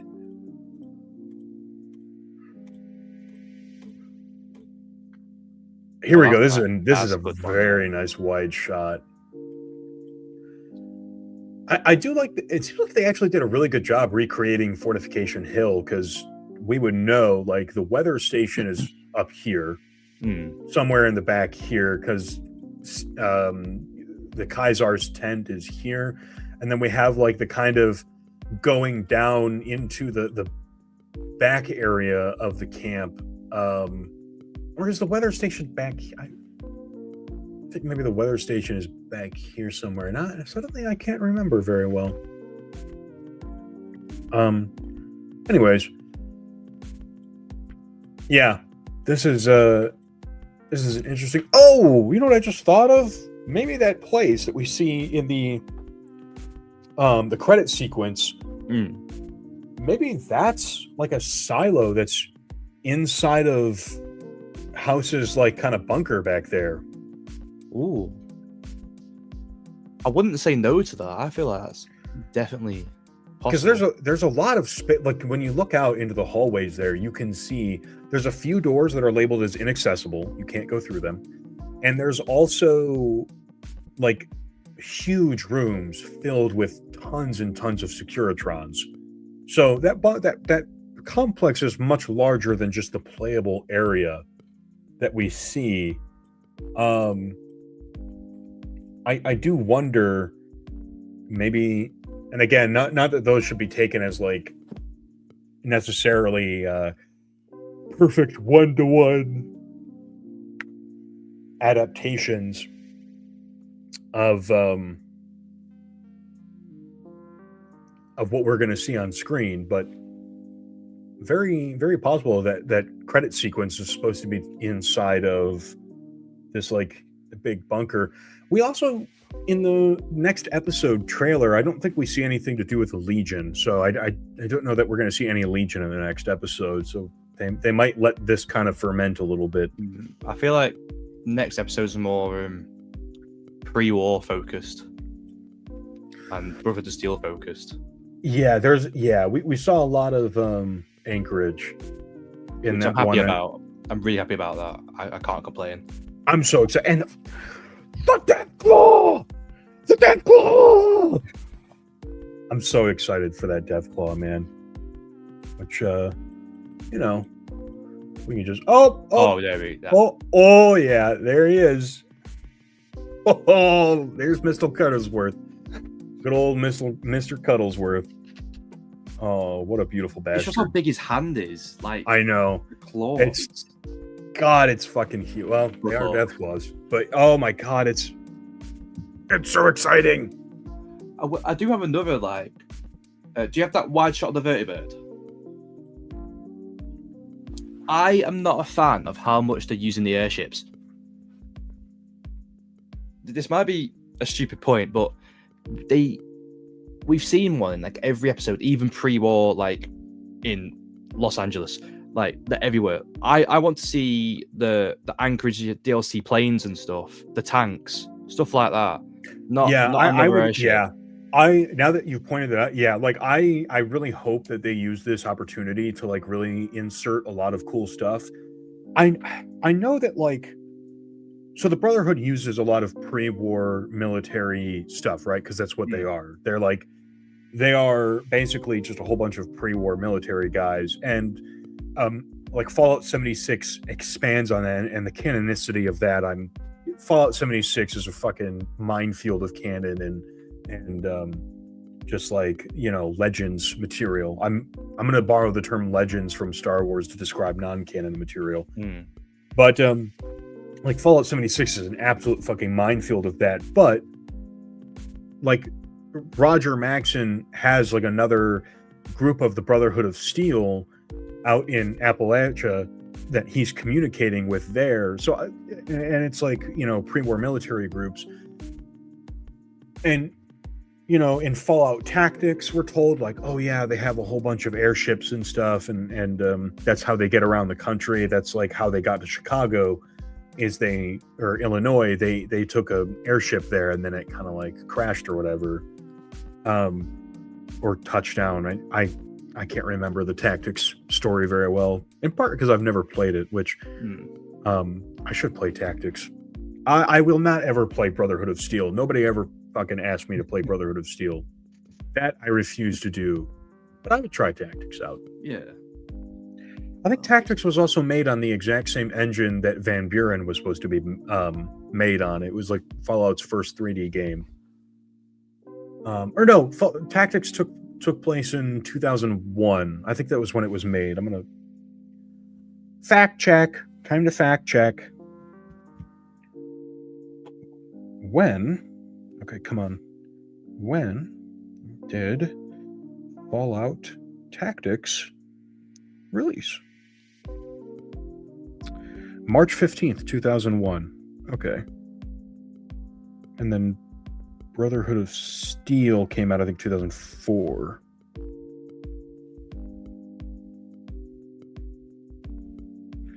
Fallout Brotherhood of Steel. 2004. Interesting. Okay. So I think Fallout, I think maybe Brotherhood of Steel was made on the same engine that maybe Van Buren was supposed to be made on. I know Van Buren got scrapped because Interplay didn't have enough money to make it. Because,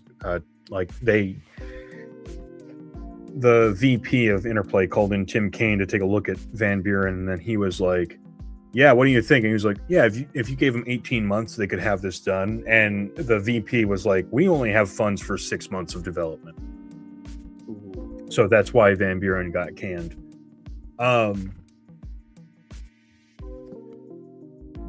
Is there really anything? So what there was so much that we wanted to talk about. What did we miss from this? I know there's got to be something here that we are glossing over. I mean,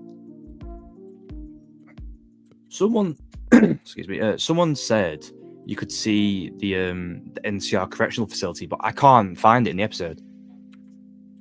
I know you can see Helios 1 in the vertibird. Yeah. Let me open up. Let me go back to Amazon Prime.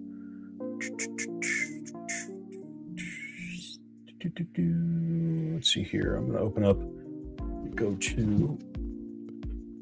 to close this part. Remove and fix that. Okay, and let's go to Amazon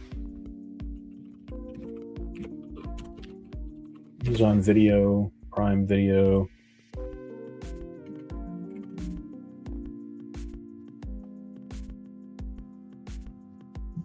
Let's see here. Let me go to. I don't want to watch The Naked Gun. I want to watch Fallout. Where the fuck is Fallout? Sons of bitches. So I've just found out who had the Janie theory. It was Tank Ghoul on Instagram. Oh, okay.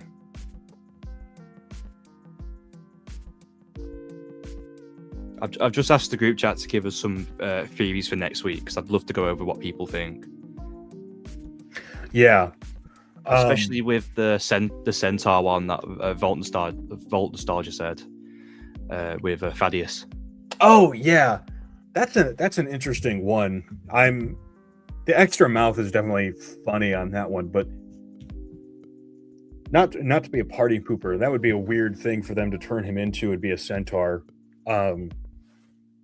mostly because like centaurs have like an actual there's a lot of creatures that don't have like canon explanations as to what they are in universe, but centaurs are one of them that like those are cut and dry what those are. It's like you take multiple people or just things and you dump them in an FEV vat together and you pull them out and they're like some kind of fucking horrible homunculus. It would be weird if they just stuck those, like just said, oh yeah, granted, the way that Thaddeus gets the mutation that he has is just through like a shot or a drink or something. That the jet thingy, wasn't it? The inhaler looking thing. Yeah, that healed his foot. That Maximus stepped. Thaddeus has been fucking through it, man. Let me open up this episode and see if I can't find. I'm assuming they're referring to the vertibird scene where they're flying over. Yeah, I believe so. That's what I've got.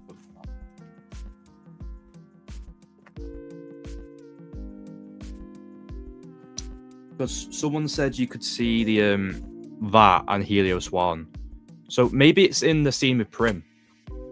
Like, when the Rangers have appeared or something. That's my best guess. Gotcha.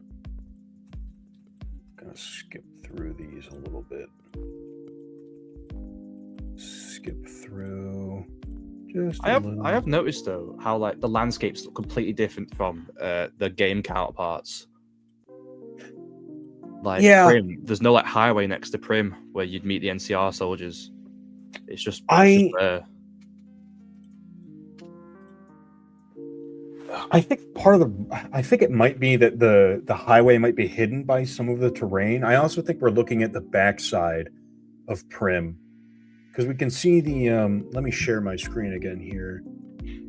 Share screen. Let's see here. I think this right here, like, it's not going to let my cursor show. If you look at where Prim is and you look at kind of the peak of that roller coaster, that looks like the peak that's behind Prim. Yeah. And the highway runs out in front, and we can kind of see there's some buildings up there. Oh, you know what? I have this as a screenshot. I'm a dummy dum-dum. I have a screenshot of that.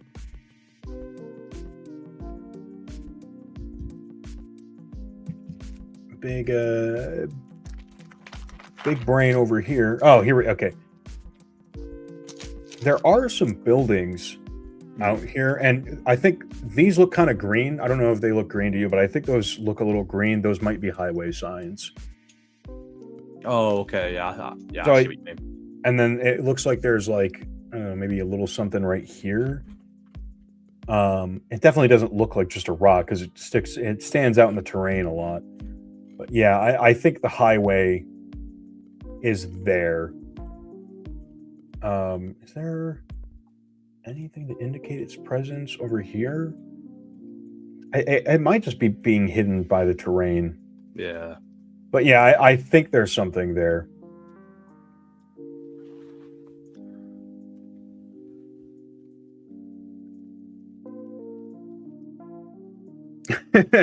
Tank Ghoul is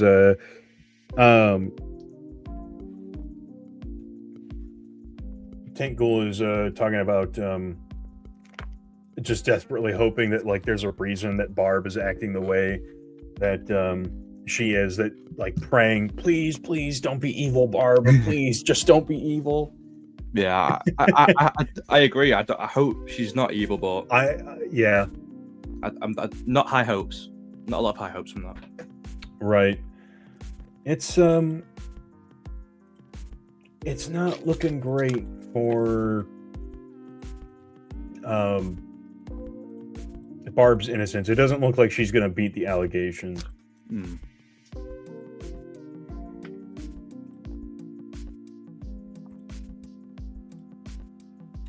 I'm looking at the scene too of so I'm looking at where like Cooper is talking to the Rangers as he's getting ready to leave here, and all there is, we can't really see any of the there's not really any buildings back there. I'm gonna keep looking in Prime. I'm sure by this point they've landed. God. This is why we take notes, so that I don't do this. Okay, come on, show me some desert landscape. Show me some desert landscape.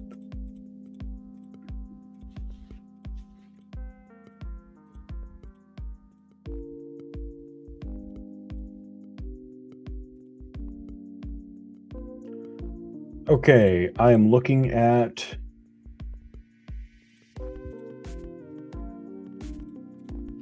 so now I'm going to share my screen now again. Boop. Share screen. And there we go. Let's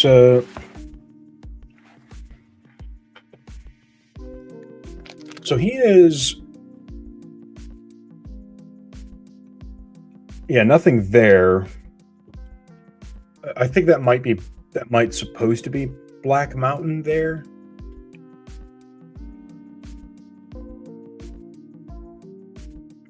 Which, if it is, they've flown a fucking far ass way in a vertibird, to get there because they're in fucking Area 51. An interesting, yeah. I'm not seeing any buildings.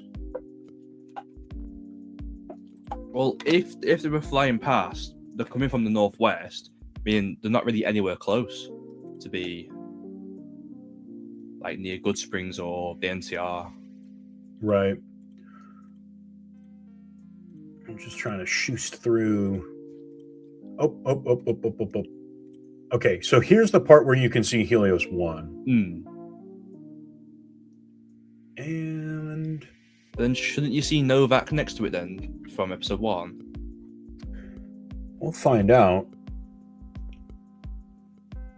Oh, it looks completely different to how it appeared in episode 1.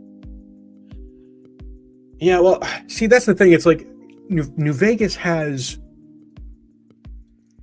some scale, right? Let's. I'm gonna add. I'm gonna look up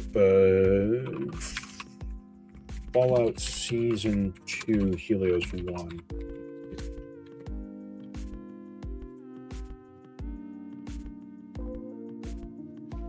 And see if I can't find like the image of Novak and Helios 1 kind of next to each other, because they do show like a big pulled out image of it. Let me try Novak. Let me look up Novak.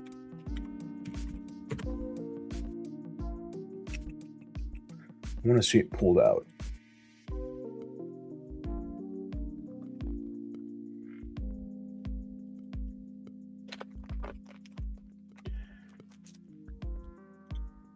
Oh, here we go. Okay, so here's a picture from the Fallout wiki of Novak, which I'm gonna share this screen now.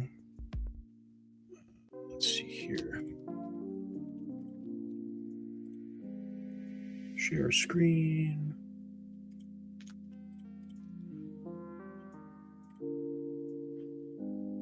So if we're looking here, so in this layout, and I'm gonna give us some cardinal directions here. This direction is east. Right. This is going west. This goes north. This goes south. The building for Helios 1 is south of the tower. And Helios 1 is to the north, and obviously for the sake of the scaling of the game, they've kind of set it against the mountain. In real life, I don't think it's even, like, it's not that close to the mountain, and then you kind of see Black Mountain, the, you know, big radar dishes and stuff are up there. Let's go back to...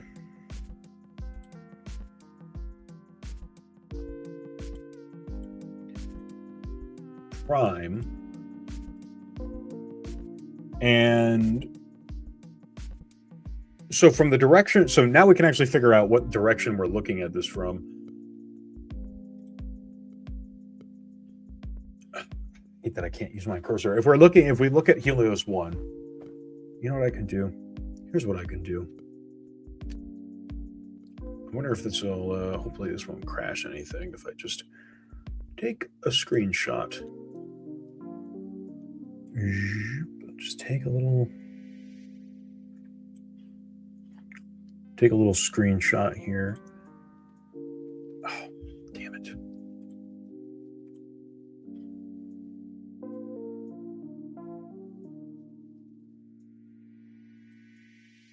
No.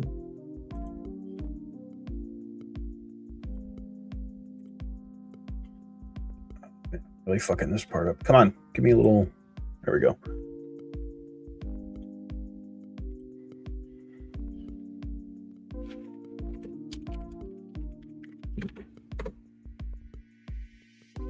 Let's do that. And then let's go back to here. I am all over the place with this today.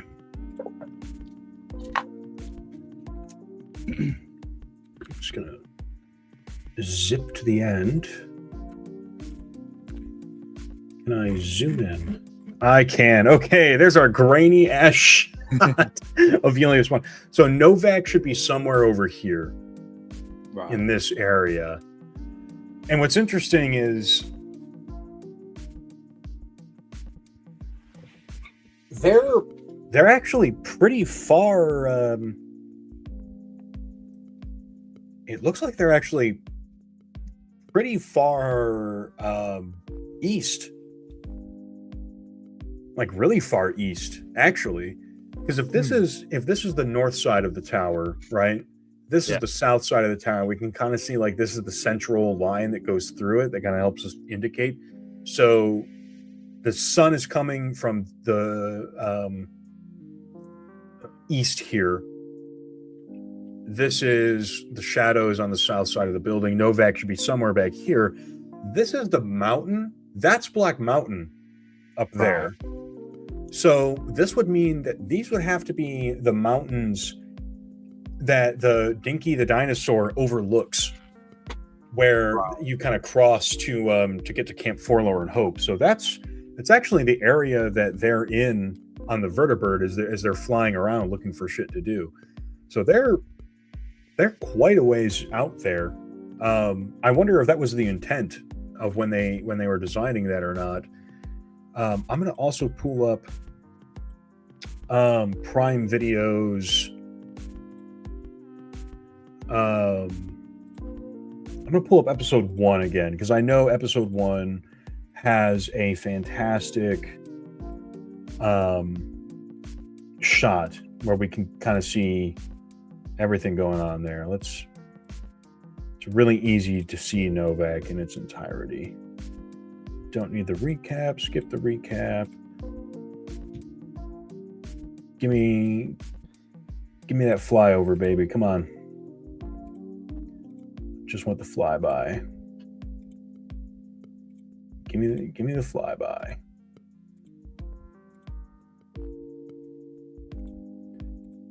Holy. Can I just have...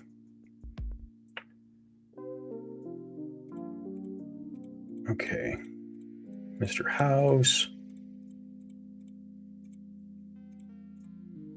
I'm keeping everyone on the edge of their seats right now with this. Oh my God. I promise. I promise something's about to come up. Oh, there it is. There it is. This is where I'm like, I get really kind of geeked out with the way that they did it. This, I think, might be some of the worst setup for the areas. And again, I'm not trying to talk shit about the design. Like, obviously, this kind of thing is not super important to telling the story. It's just adapting it weird.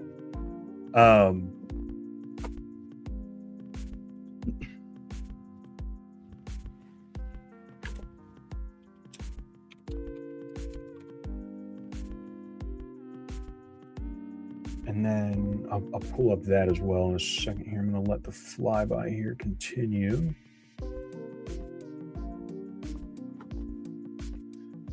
My God, is it a weird ass shot? So much weird stuff going on here with the way it's been set up.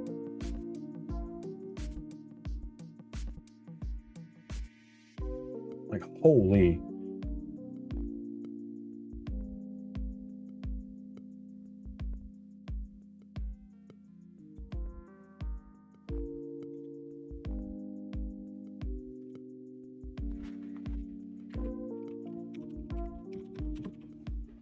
I didn't know we were going to be doing all this.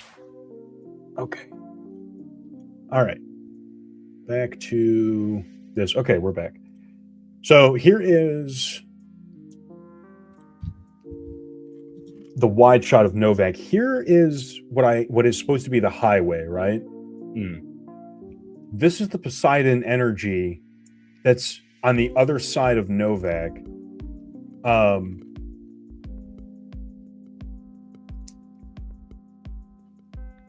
Let me open. I feel like I should download the picture from.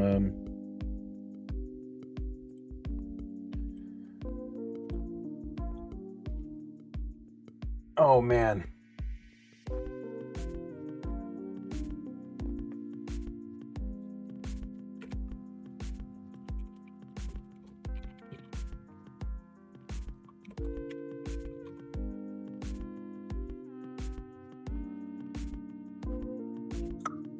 Save.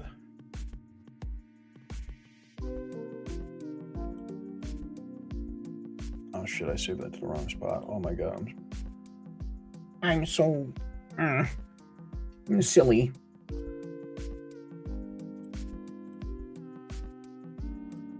Okay. Now we should be able to view it. Oh, I really fucked this one up. And last one. Okay, so now we can properly see in all its glory.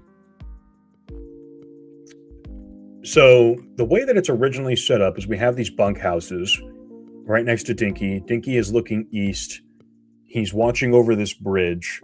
This bridge is supposed to be over a highway. It's like an underpass, and this is like a regular town. This here is like a highway exit. Then we have the Poseidon Energy gas station that like traders and stuff like to hang out with. Back here are some of the homes. There's like a shack behind the actual motel that is that's where like Nobark lives. Water tower, and then all the way in the back over here is like where this road would lead to the Repcon test center. And then this here is Gibson's scrapyard, and then finally Helios 1. So now, oh man, okay. So now, I have no idea what's going on in this shot. Oh my god, this shot is so bizarre. The setup is just, number one, we've already run into a continuity error, right? Because if we, so we're looking at this. This is Helios 1. Novak is fucking nowhere near it, right? Here, Novak is like, it's right fucking there. It's right there. And also in this wide shot, we can see, number one, if we go here, Poseidon Energy should be on the southmost end of Novak, right? And technically, they do have its like distance from, like it's away from Helios 1, but the orientation is completely wrong. This whole thing should be like Helios 1 and Poseidon Energy and Novak should be on the opposite side. They should be over here. And then is this supposed to be Gibson's scrapyard here? Is that what that is? And then we have this like bridge looking thing here, but the bridge doesn't go over any highway. It's this like, it's just like this dried up river. And then is like, are these like Nobark shacks back here? I'm gonna go back to this one. So these are the houses back here that like everybody lives in. They've apparently built it looks like the bunkhouses that Novak has are like gone. They've been replaced with just another section of motel right here. Dinky would traditionally be over here. Also, the water tower's in the wrong spot. I'm not saying that this makes the show bad. Yeah, no. I don't want nobody clipping me being like, "That's New Vegas fanboy. He thinks the show's bad just because his little Dinky the dinosaur isn't set up right."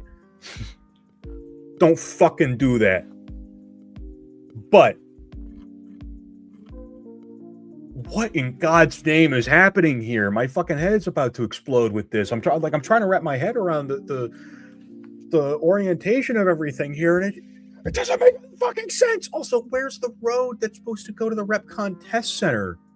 It's nowhere to be found. It should be running between here, and it's just not there. Unless this is supposed to be that road, which makes sense because it's the bridge, and the bridge is technically supposed to be the thing, but that should be a highway exit.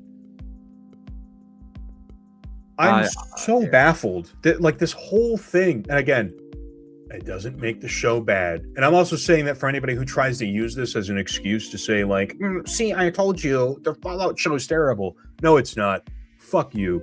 Fallout show is awesome. Just because this is inconsistent doesn't mean it's bad.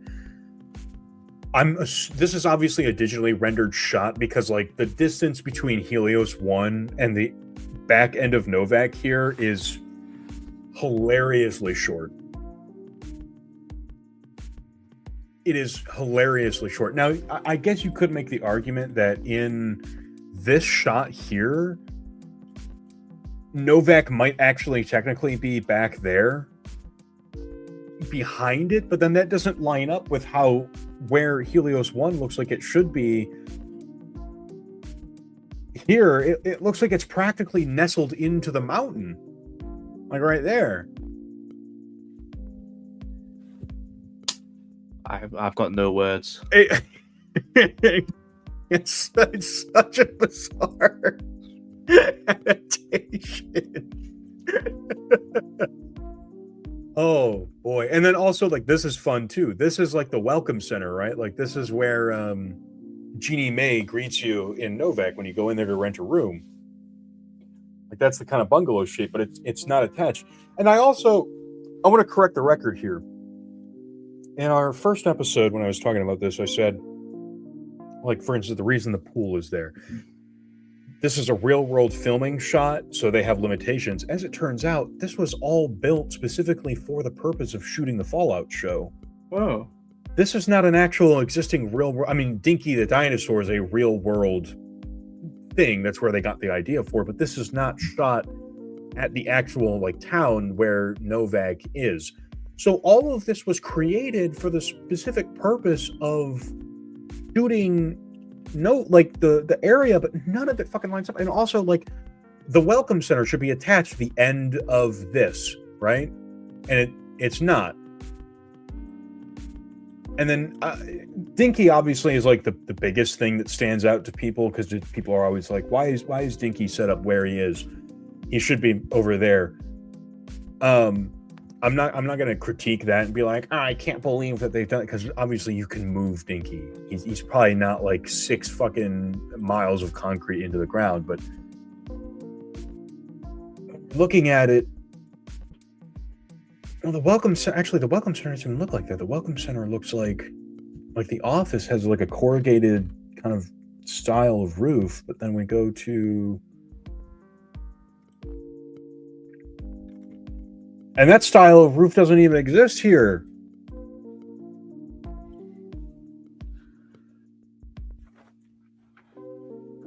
I'm baffled. Yeah. I have no words. Okay, look, everybody, I'm gonna apologize. Everybody who said they adapted Novak very poorly, I'm sorry for doubting you. You were right. Novak was adapted really, really, really bad. I'm not talking about the fact that the cons are there, just like the setup and the shape of everything and like how the buildings are oriented, especially if they built this set from scratch specifically for the purpose of like shooting the show. Why'd they do it like this? What the hell, guys? And then also like from the shot that we're looking at, obviously, like this is the orientation that we should see. Helios 1, these mountains are on the left. To the west, Helios 1, Novak, Poseidon Energy, and then we look at like It doesn't line up at all. The water tower is literally placed on the exact opposite end of the mountains. Anyways, all of this talk spurs from this. It's a little fucking grainy pipshit image. Oh boy, that's I ain't gonna lie, that's kind of that's a little disappointing. Yeah. Oh well. Anyways, I feel like that was like a half-hour detour on Novak. Now, just kind of looking through everything else. Is there anything else that we missed talking about this? I know people are going to point something out, or we're going to realize what we missed, but I think we covered everything. I don't think there's anything else. I think,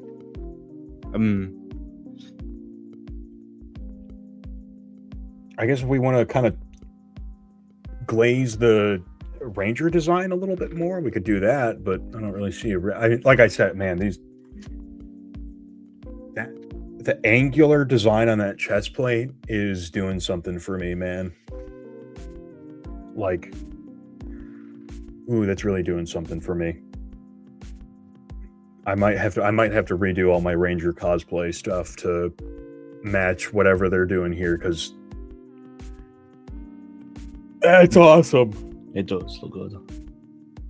I do also like that it looks like it's made out of just metal. Like, this is just bare metal, which for me, I don't know about anybody else, but like, I've always kind of questioned what this was supposed to be made out of. Like, if it was some kind of ballistic weave material or something, like so soft, very rigid. Here, it's just straight up metal. So I think we have a canon answer as to what the Ranger armor chest plate's supposed to be made out of. They fucking killed it though, man. Nice job. Whoever was the costume designer for the Rangers, you fucking nailed it. You killed it. These guys just look incredible. I don't think he has a barb. Does he have barbed wire boot? No, it doesn't look like it. No, so he's not. Yeah. Yeah, he's not barbed wire boot guy.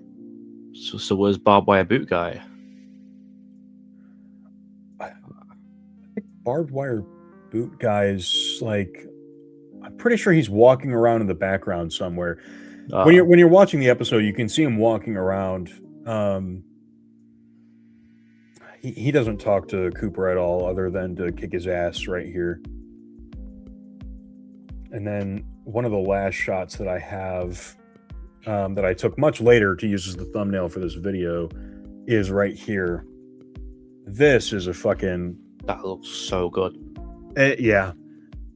And also, it looks like they added a piece of like additional armor onto the helmet. So this guy's got like extra armor on his brow there, on his 5 head. Yeah, man, I love this. It looks so good. I know. It's so badass. Oh man, and then he's got this like I don't know what this is, what this would be like scavenged off of, but he's got like a scavenged gauntlet here. These guys look like they've fucking been through some shit. Yeah. Try and fly back through my 1,000 pictures to get to fucking... I just, man, I love this guy's whole thing he's got going on with like the fucking gecko hide jacket, and the shoulder armor has been changed. Like, he's got like the not elite riot gear, but like the advanced riot gear pauldron there, just like totally covered in rust. And then he's got whatever this is from, with like the fur lining underneath it. He's got like a pet squirrel or something. His helmet's tucked back here. I do wonder what kind of style helmet he has, because if he's wearing the riot gear armor, I wonder if that's a riot There's gear another helmet. angle of him where you can sort of see it a bit more.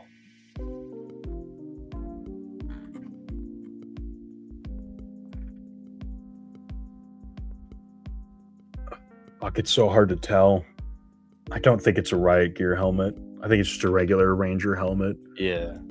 It also looks like it's still the Fallout 76 design, where it's got like this ridge here, and then there's the bolt. So it still doesn't look like they've gone full NCR with it. They're still or full New Vegas with the design. They're still holding out to some parts of the design, which, you know, granted, there are parts of the 76 design that I like. Like I enjoy that 76 added this ridge here and made the armor more angular. I don't think it was ever this angular though until they added that specifically in the show. But fuck, man, it looks good. Anyways, we've been going for 2 hours and 40 minutes now. I think we've talked about pretty much everything that there was in this episode to talk about. I don't think we missed anything.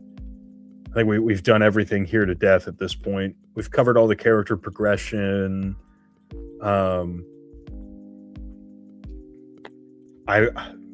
This guy still pisses me off. He's a great villain. I fucking hate him. I hate his ass. I had another screenshot of him where I was like looking at this. I want to know what all these map symbols mean. What is this black? What is this yellow? I saw it on Nukipedia. Someone's like tried to remake the map. Interesting. And it's like it sort of points out who's who and like where's everyone at. I'll have to take a look at that. If I'm able to take a look at it and I'm able to decipher what they say in like episode 4 doesn't completely invalidate whatever they say, I will gladly open that up and take a look, and we can talk about that next week about what this definitely what this map means, because if this can give us some insights into like what might be going on in Fallout 5, because we know Fallout 5 is going to have something to do with the events of the TV show. Yeah. So I'm excited for that, but yeah, I want to know what all this shit means. Well, I found it. I'll send you a link for it. All right. Cool beans. Well, I think that's pretty much everything. I would say this is so far my favorite episode. Episode 2 was kind of like a little iffy for me. I was like so on it. I know you said you didn't much care for it. Yeah. Episode 1 was great, but even between like season 1 and season 2, I think this still comes out to be my favorite episode. By far the best. I feel like the next one's going to be even better. Yeah, man, I'm so excited for New Vegas, and especially with everything that we saw in like the next episode of the Fallout TV show, and we see like there's New Vegas, there's Anchorage, there's so much going on in there, and I'm so hyped to see all of that. So I can't wait for it. This is probably a good opportunity for you to plug your stuff, let everybody know where to find you. So on all social medias, I'm just the Mysterious Stranger, except on Twitch, but I don't really stream. That's the Mysterious Stranger 51. I make memes. I'm incredibly funny, no bias. I will attest to that. Thank you. And I try and make some lore videos, so if you want to check them out, especially with new fans coming in, you can always learn something new. Hell yeah, man.